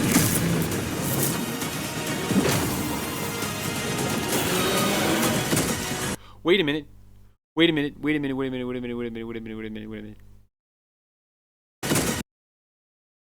Hold on a minute, bucko. Wait. Crazer. Wait, hold on. Go up. Okay, Oliver says again, give space to the Mighty Griffin. Give space to the Mighty Griffin, okay? I wonder how the romance is going to work with Davern and the Griffin, okay? Because I know there's going to be some comedic elements to where like Davern's like getting it on with the Inquisitor, and then it's like, oh wait, the Griffin's there. That's awkward, you know? I want an entire promotional material just for the Griffin. That is true, okay? We need an entire promotional 20 minutes of just the Griffin. Money question is, which trailer is lying? Because this trailer might be different, a different game presented. You compare it. Okay. Chrysler X, the first trailer was literally like an in-game trailer, but it was like a stylized trailer. It was just a stylized trailer. It was similar to how Dragon Age Origins and 2's and Inquisition's first trailers were like cinematic trailers and weren't representative of the game. Like we can look it up, you know. We can go here, Dragon Age Origins trailer. We can look it up, you know, and just like look at an image quickly. Like this was like Dragon Age Origins first trailer. This looks like nothing like Dragon Age Origins, you know. Dragon Age Origins does not look this pretty, okay? And the characters did not look like this, okay? This is not Morgan, okay? Morgan does not have that much clothes, okay? She has a lot of skin showing, you know. But this trailer is more representative of the game, actually, right? We can see right here. Here's literally an in-game gameplay footage of, you know, Rook slicing someone up, right? That's it. Anyways, moving on. So I think it was Julia who mentioned this. You said like, hey, that looks like Mythol. Now, I'm not sure if this is just like another dragon or whatnot, okay, but like, man, does that look like Mythol. Man, does that look like Flemeth. Where is it? There is some resemblance here. There's like some resemblance here. Wait, where is it? It's over there. Yeah, there is some resemblance. Like, you can see the horns here out. They're protruding. You can see other horns like going upwards as well. They're like 3 horns over here. Yeah, I wonder if I don't think this is gonna be Mythol, but I think this is like an interesting connection. I think this is a very interesting connection. And then we have Solus looking here. This has to be Solus. Oh, dude. Oh, dude. Yo, that is Solus definitely, okay? Dude, that looks amazing, man. Amazing. It looks wonderful. Oh, Oliver says maybe we're gonna ally with Mythol, and she's gonna help us like a cute little dragon she is against the Evanurus. That's definitely Solus. Yeah, this is definitely Solus. So that does confirm though. Okay, wait. So there are two ways I think we can interpret this part. We can interpret it one.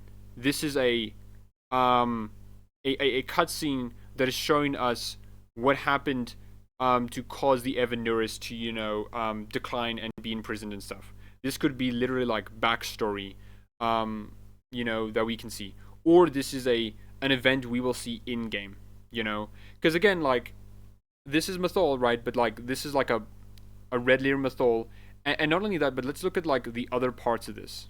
Like, look at the gore here. Wait, no, this is Tevinter. Never mind, I'm wrong. Never mind. This is like something that's gonna happen in game. Never mind, I'm wrong. But it does look interesting though. So what this does confirm though, since you can see Solus right here, is that Solus is like, it could be backstory that said was see things from the past. Yeah, I wonder. Though obviously, if this is like in the present, we now know for a definitive that Solus is actually not like dead. Solus can come back from the dead if he wants to, but he's probably not choosing to do it because he knows the other because he knows that the other Evanurus are just gonna gun for him immediately. Okay, they know he's the biggest threat, and so they're gonna go for him rather than anyone else. Oliver says, question though, how many Evanurus we will be against, not counting Solus' Mythol? So we have Gillenon and Dirthamin. Now they're technically, if the old god and Evanurus, old gods equals Evanurus theory is untrue, we technically have 7 other guys, like 5 other guys to fight, which is going to be like Juno, Androl, Elgranon, Falandin, and like another one. I can't remember the other one. So they are the other Evanurus that we might see. But if the like old gods equals Evanurus' theory is true, we only have Dirthamin and Gillenon. So yeah. So there's a chance maybe there'll be more. This could be Androl, because Androl was like the first person to be blighted. Was the one who went into the void and like got corrupted.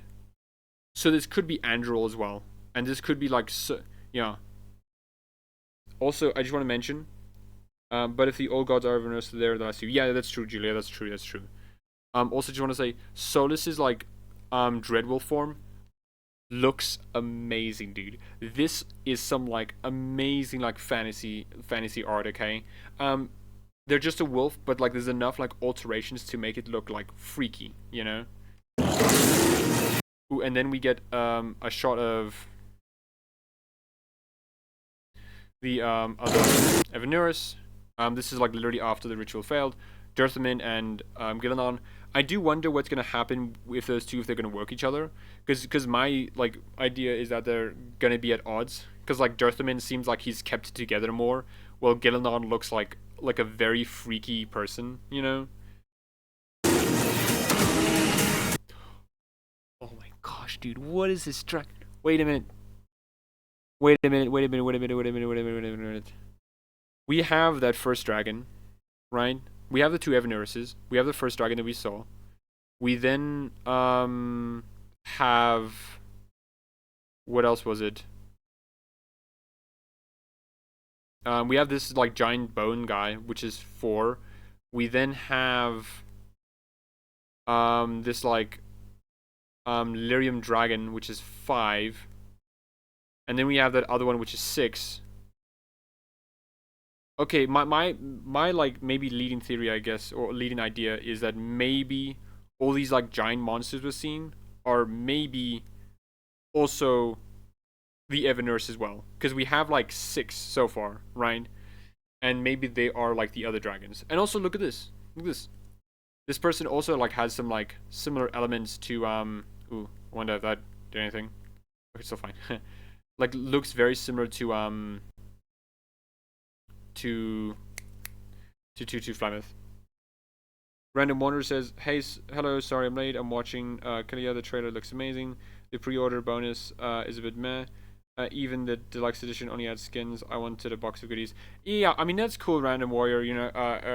I saw Kaleo was streaming, and if you want to go see her, that's fine. That's definitely cool, you know. As for like the stuff that we get at the box, I mean I think it's fine. Like all of Dragon Age's like deluxe editions were not really that special. Dragon Age Inquisition's deluxe was a lot better. But all of them had like some skins you purchased, you know. The Blood Dragon armor looks way better than in Origins, you know. But Julia, you are right. These other like odd dragons could be like other Everners. I wonder. Yeah, that could be interesting. Though I'm not sure. Like, then I'm not sure if that's true though, because then we have to ask the question of like, why weren't they also in the Fade? Or was Solus like selective in who he's? No. Solus said like he sent all the Everners. That's interesting. Oh, and also, what is this weird golem construct? Wait, we're going back. Okay, this is definitely in Arlathan, I think. So this is like an Arlathan like type golem, which is interesting. I think that's interesting. Evaners could take forms. Yeah, Julia, you are right. Evaners could take forms of dragons, though I'm not sure if they are the Evaners, because the Evaners are like the Evaners like in the Fade, right? Like maybe all right. I wonder. Yeah, okay. Then if they are the Evaners, one that confirms that the old gods are like the old gods are the Evaners is untrue. Like just on the face of it. Because if we are fighting like the other Evaners, you know. Like 7 other Evaners, you know? Like, we are clearly then, like, confirming that old gods do not equal Evaners, right? Which I think is nice, at least for me. Oh, okay, and then... Oh, here's the Ogre. We'll talk about the Ogre now. Though, like, some Harding magic. Again, lyrium stuff. Okay. Here we are. Finally. Here we are. Drew says Inquisition has 10 high dragons in the base game, so it may not be that important. Maybe it's literally just like Dav's like version of a bunch of high dragons we killed, you know. Oliver says, man, we'll see, still doesn't explain why Solus trapped the first couple old gods underground and not in the Fade. Well, he said that he trapped them all there. Yeah, that is true. Gillanon monsters. Angela Dum, yeah, I think that's true. I think some of them, maybe Gillanon's monster, but definitely not all of them. Like the, this like lyrium dragon, I don't think that's like Gillanon. If it was Gillanon, it would be red lyrium, you know?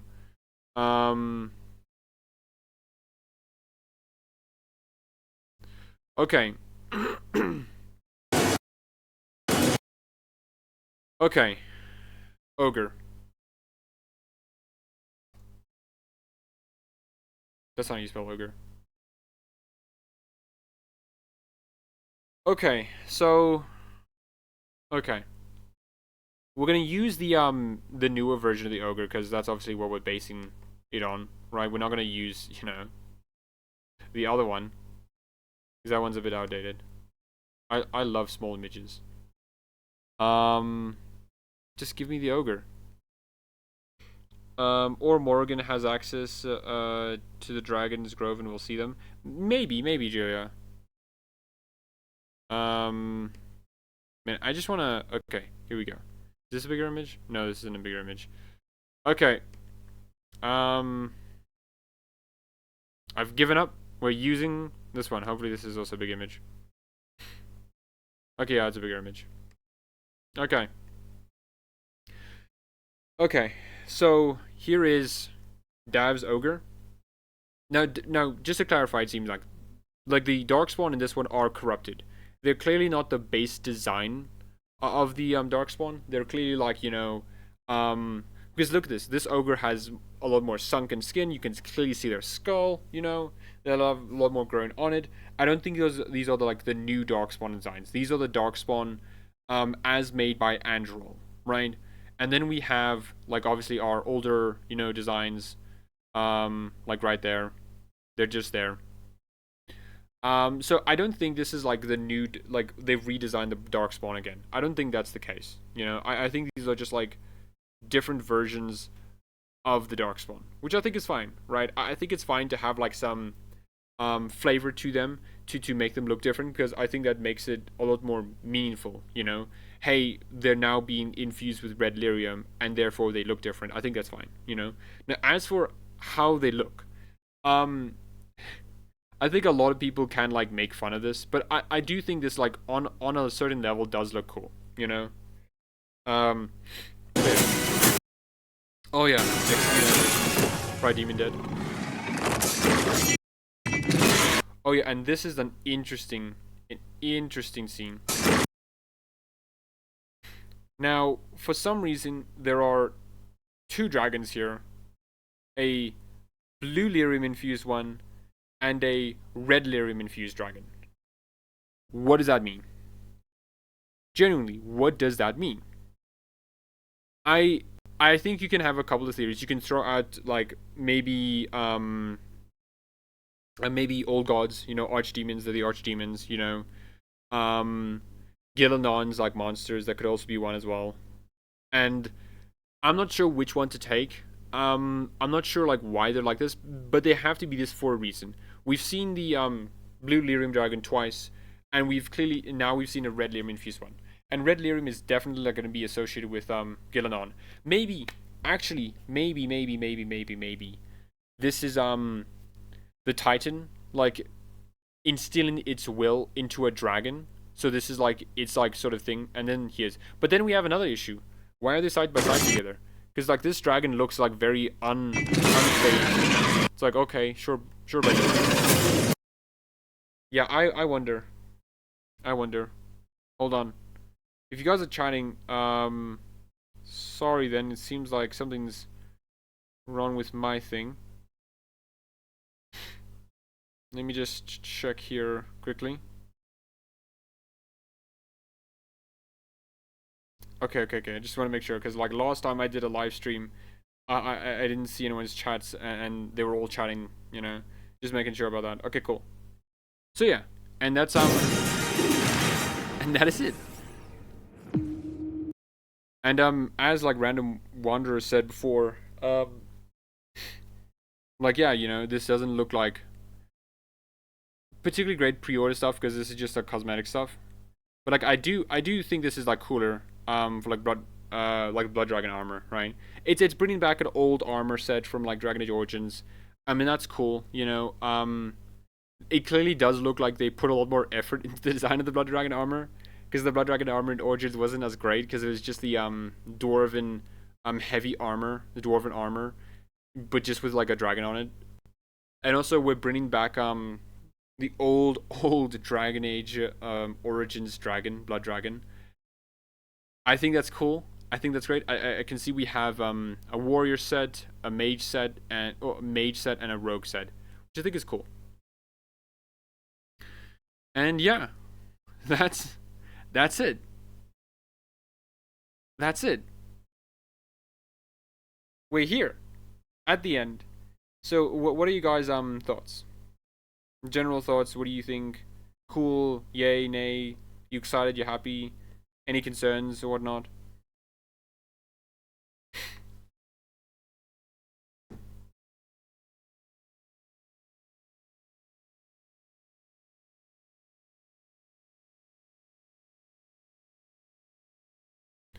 Like that.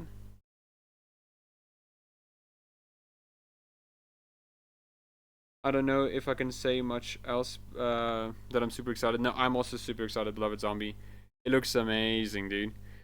I'm happy with this trailer. It looks great. It looks amazing. I love all the lore stuff that's gonna happen. There's a lot of interesting to think about and talk about.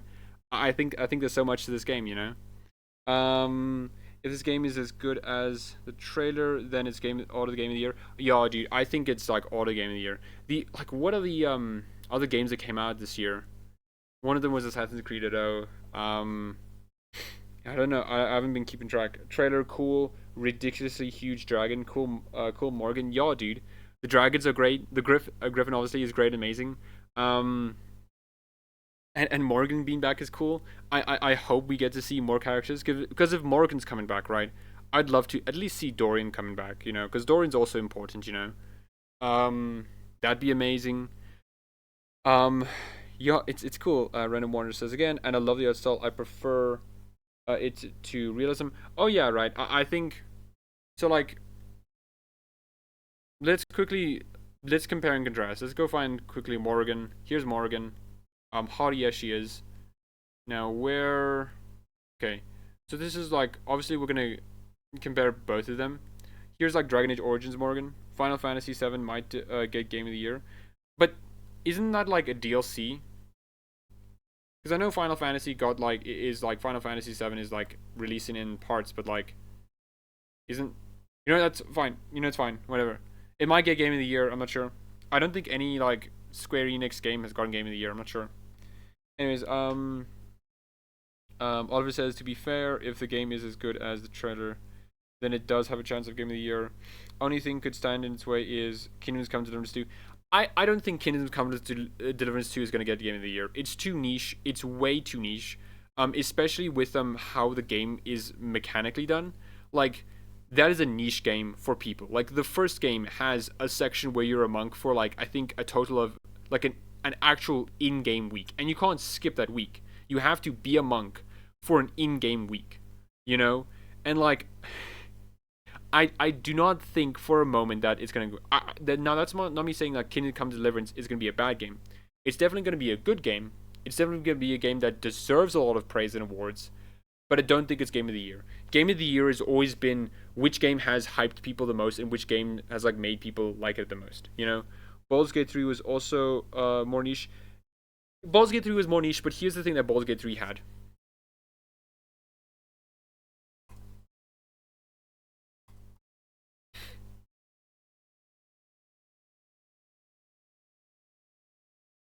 It had some great companions. Companions that not only were well voiced, well animated, well designed, but also was in a cinematic game. There is no ways to me that like Baldur's Gate 3, and this is a hot take for anyone who's listening, this is going to be a very hot take. I don't think Baldur's Gate 3 would have been as successful if it didn't have its companion or was cinematic. I do not think its writing is strong enough to have upheld it. If it was just a game with its mechanics and like its story as is, with no like cinematics or presentation or whatever, it would not have gotten Game of the Year. It might have gotten like Best RPG of the Year, but it wouldn't have gotten Game of the Year. Not at all. Not at all. I'm definitely getting more used to the style. Yeah, I'm also liking the style that is shown. Just quickly mention, like, we can see Morgan here and here, and like, I don't know, she looks good here. She looks more similar to like a Dragon Age Inquisition design though. Hold on. Helldivers 2 was super popular for a while and much more fun in that game. If Veilguard delivers, then that's Game of the Year. Okay, yeah, I don't think Helldivers 2 is going to get Game of the Year either, because Helldivers 2 is contingent on it being a popular game, and like, you can clearly see with the PSN stuff that Helldivers 2's popularity kind of dipped, you know?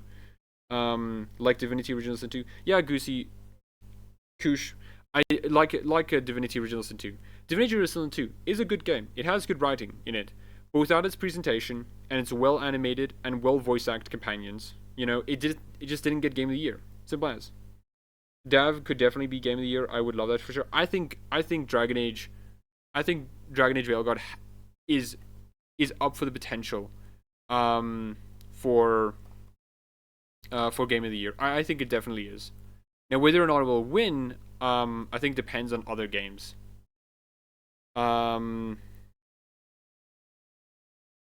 Big release games. So just like quickly here, Avowed's still coming, so that we have to consider that as well. I think Morgan is becoming Mythol.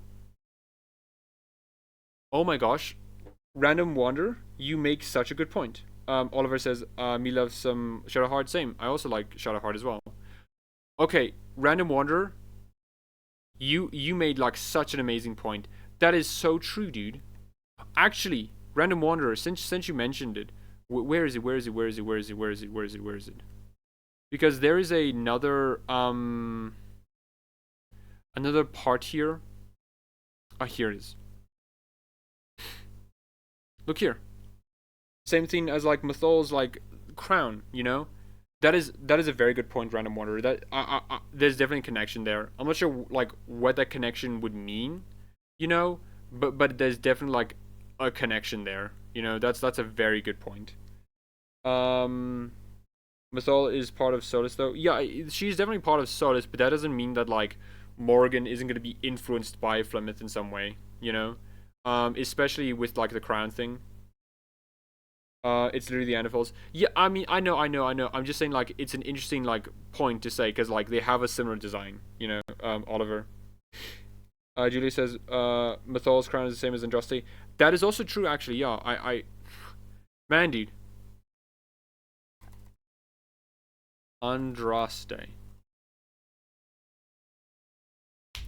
Yeah, dude, Mythol's crown kind of does look similar to Andraste's crown. That is interesting.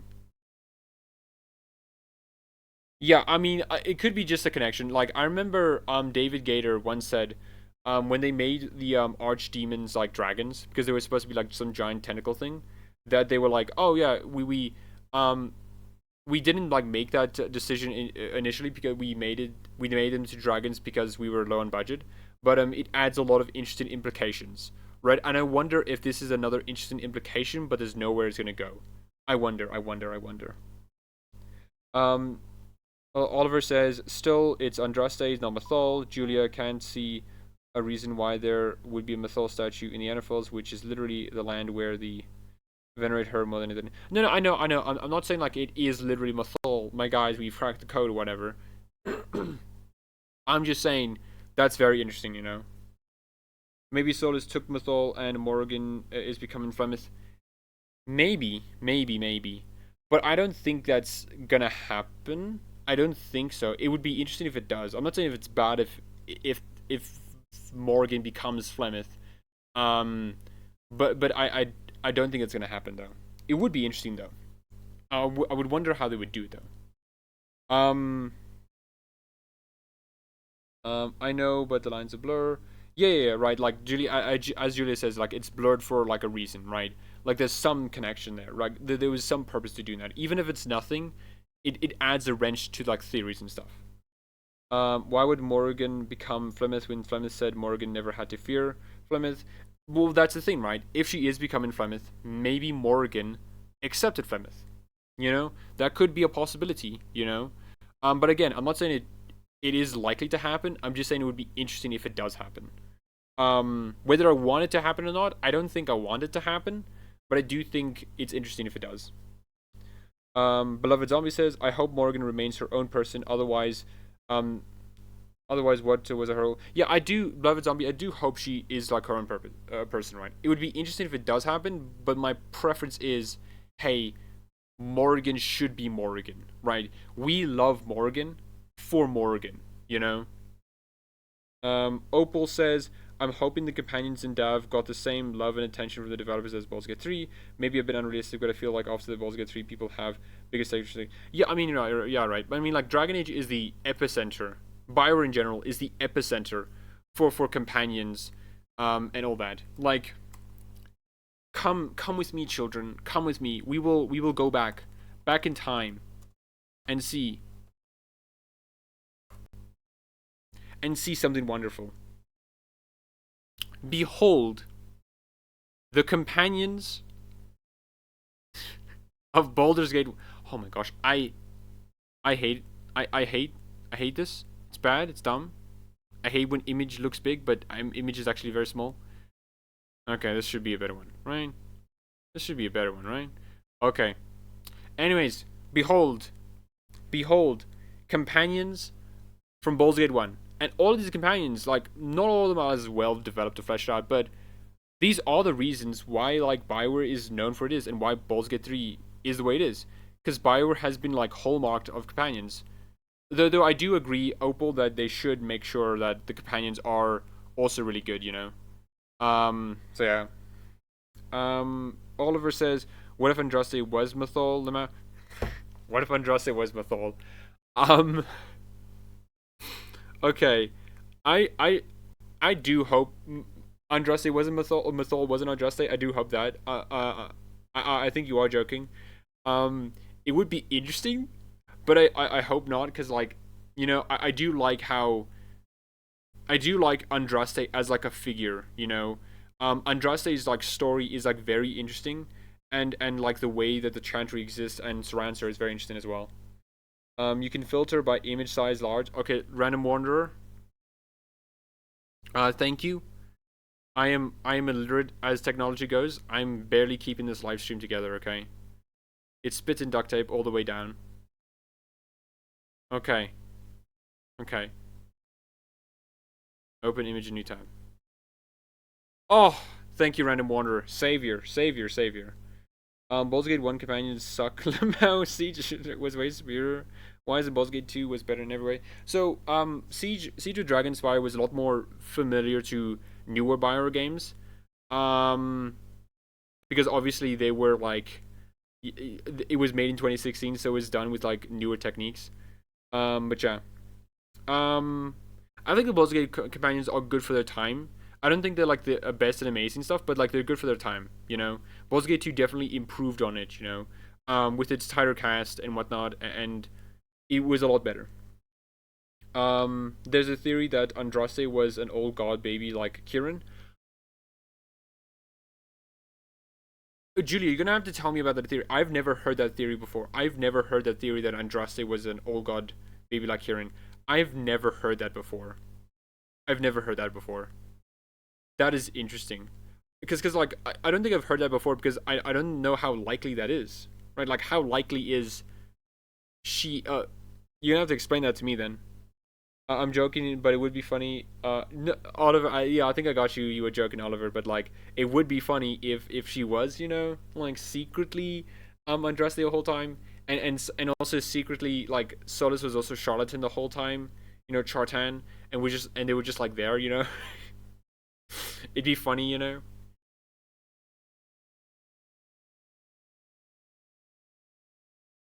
I'm just doing a silent pause just to wait for anyone to comment, because there is a bit of a stream disconnect between me saying something and you guys writing something.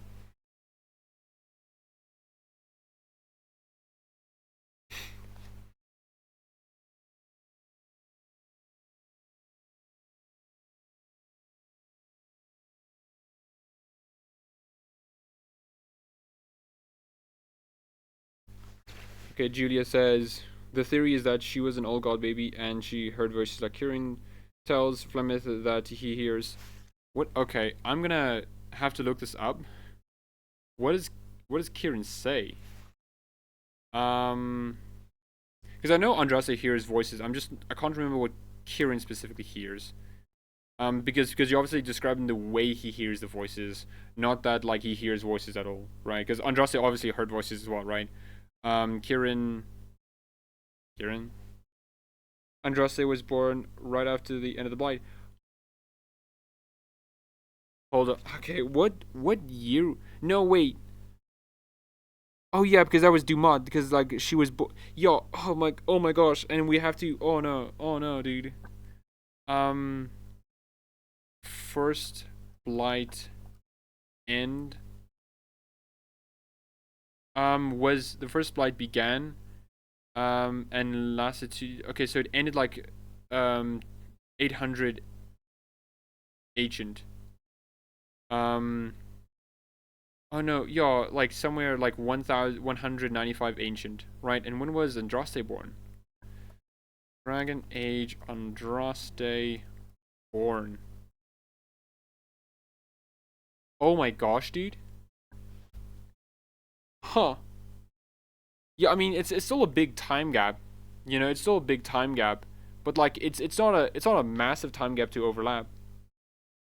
Still wouldn't there be a ritual or something? When she's talking to him, he says no more voices, and Femdus responds no more voices, and takes it over. I mean, yeah, right, but like, was Andraste saying that kind of thing as well? Andraste was clearly hearing voices. I don't think that's like a bad thing to say, but like, she clearly like heard a voice, you know. And also, Oliver, there would have to be a ritual, but then that would be meaning that Flemeth did the ritual to make Andraste born. And so you would be right in that Andraste and Flemeth are related, you know, just like it's a mother-daughter thing. Though I don't think that's the case. That's an interesting like theory though, Julia. I like that theory a lot. I like it a lot. Though I'm not sure if it's like that true. It's an amazing theory though. I gotta say that's an amazing theory. There was also an option that she had schizo or demons were talking to her because there's high possibility she was mage. Oh yeah, right. Like there's a lot of theories and ideas surrounding like what the Maker is and what Andraste heard, you know. Andraste was literally in Ferelden, which was, you know, where the Alamari tribes lived, right? So like Alamari and Avar tribes lived, and they worshipped like, you know, spirits that were gods, you know. And so it's not out of the realm of possibility that one of the things that she was hearing was not actually like the Maker, but like a person a spirit she called the Maker, right? It could definitely just be that, you know. The Maker could literally just be a very powerful spirit after, you know, who just like heard Andraste and just did stuff, you know, and like made up everything, you know. Nerdily delicious says, I'm pretty sure the line was no more dreams, no more dreams. Oh no, yeah, it was no more dreams, but I'm not sure if Andraste said no more dreams at all. Nerdily delicious says again, which in Dragon Age has huge implications as dreams are how most people travel the Fade. Yeah, like, yeah, obviously, right. But I think for Kirin that's implications for him, but not really implications for Andraste. I don't think there's nowhere in Dragon Age where we have an implication that Andraste could not dream or something like that, or had weird dreams, you know, similar to like Kirin. I don't have every detail down of the theory, but I've always found it interesting. Yeah, I mean, it's cool, Julia. I think it's very interesting as well. I guess I can just Dragon Age, Andraste, old god, child. Wait, hold on.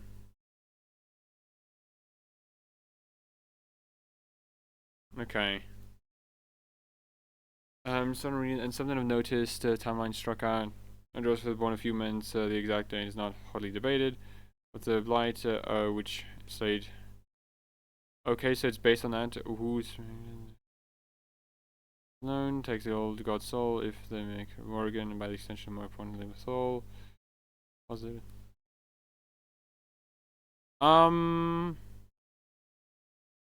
Yeah, she has a half sister, yeah. Okay, I mean, like, okay, this theory, I think there may be something to this theory, but it does feel like more speculation of Andraste was born after the blight, and also she was a very powerful figure, you know. She says the Maker spoke to her. Like, I think it's an interesting thing, but I think it's like more conjecture or anything else, if that's the right word to use. To be fair, she probably was referring to some old god dream bullshit, which the Grey Wardens have. Maybe. Not a normal one. Yeah, maybe. Though again, like, it could also just be possible that she, living in Ferelden, with the Alamaris and Avar, was literally just like, oh yeah, I mean, I think she was in Tevinter at the time, because she escaped Tevinter to go to, Ferelden. So, like, but I think since her mindset was in that idea of Alamari and Avar tribes worshipping, like, spirits and stuff, it could literally just be like, Andraste was worshipping like a powerful spirit who just like said, yo dude, I'm the Maker, you know, and also you're pretty cool, you know, like, wanna come? And she's like, no dude, why don't you help me? And that's how the Maker was born, or like the Maker was more powerful because of it. Oh boy, how long have we been streaming? Oh wow, 2 hours. Wow, we've been going. No, 4 hours. Holy shit. Oh man, dude. We have been going. Okay.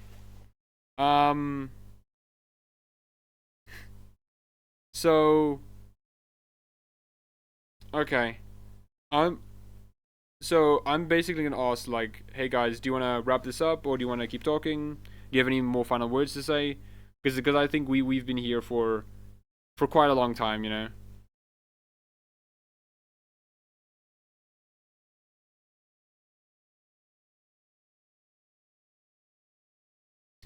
Oliver says, actually, it's plausible that Andraste was a mage and mastered the art of lucid dreaming and mistaken his spirit for some hung god. Maybe as well. Like, I think Andraste being a mage is also an interesting theory, you know? I gotta get lunch, lol. Nah, it's cool, Julia. Then we can start wrapping it up. Anyone else wants to say anything else before I end the stream? Just say it now. And then do it. Like, and Julia, enjoy your lunch. I hope you enjoyed. Man, dude. What a trailer, eh? What a trailer. What a discussion. And also maybe just to end off on the game of the year discussion. This was fun, Beloved Zombie says. Yeah, this was very fun, Beloved Zombie. I like streaming, you know. I like it. Oliver says, buy a big Griffin plushie or you ain't a Dragon Age fan. Easy. That's true. I mean, I will. The moment they BioWare has on sale the Griffin plushie, I'll get it. Okay, I promise you, I'll get it. I had fun. I'm totally hyped for the game. Love the trailer. The trailer is beautiful, dude. The music is beautiful. The voice acting is beautiful. The art is beautiful.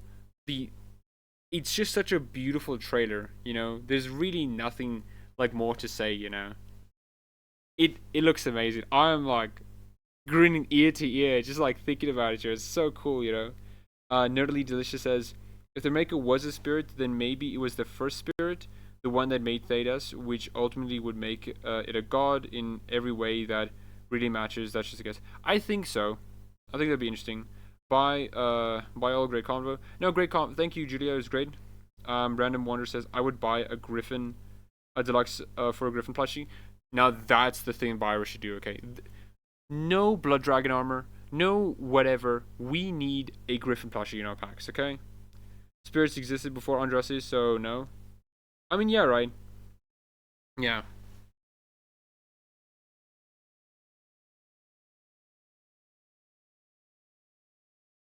So what is it? We have within this year big games, Buddhism, Prince of Persia. Yeah, I don't think it's interesting. It's weird. I think Dragon Age Veilguard has a good potential to winning game of the year.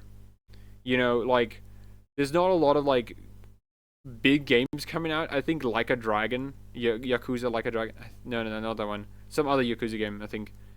But like, I don't think there's a lot of contenders in this year. Avowed, maybe. Avowed is a contender for like game of the year, but I think Avowed is gonna be a niche game because it's definitely not focusing on like big action and big cinematics as well. But yeah, just to end off that topic, I just wanted to end off on that topic. Okay.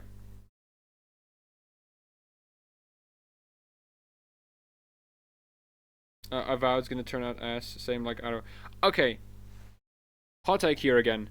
I think the Outer Wilds is fine. The Outer Worlds. Outer Wilds, I haven't played that, so I don't know. Outer Worlds is fine. There's nothing wrong with Outer Worlds. The only issue with Outer Worlds that's an issue is that it's just a Compton game. That's it. It's like a fairly decent game, and that's an issue because Outer Worlds was supposed to be like the Fallout New Vegas, right? But like a new IP, but like it clearly didn't like hold the same groundwork that Fallout New Vegas did. You know, it's fine, but compared to that's the thing, right? Compared to Fallout New Vegas, it's a completely different beast. You know, it's not as great, right?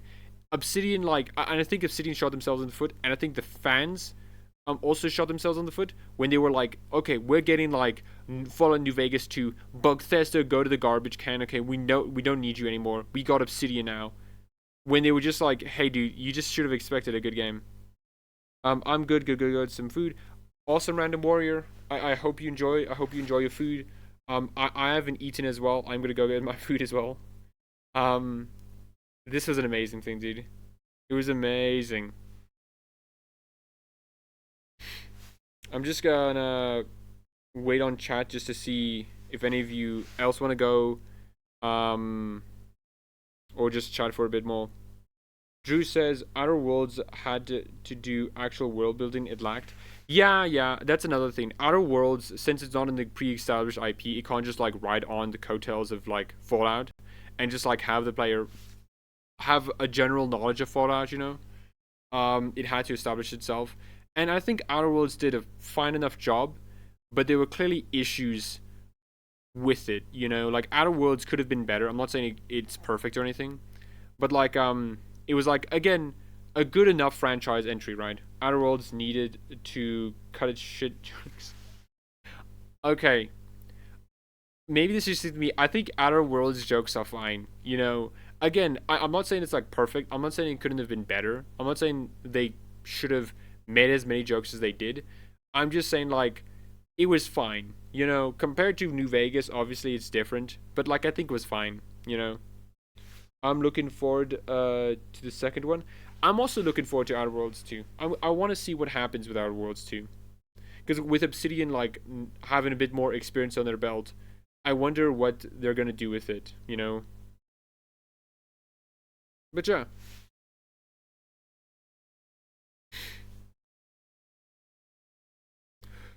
Okay, I think I'm good. I'm just gonna wait. Hold on. If the second one will actually be a proper sequel and not a total stagnation like with Bethesda, then I'll play it. I mean, yeah, I think then we're gonna get into some like other issues with like Starfield and whatnot. I think Starfield is a fine enough game, but like with the context of it's a Bethesda game and it's supposed to be a really big game, it's not that. If Starfield was released under another developer's name, it would be a lot better. But like with Bethesda, it's not really that great, especially because it got rid of like a lot of the world building and stuff.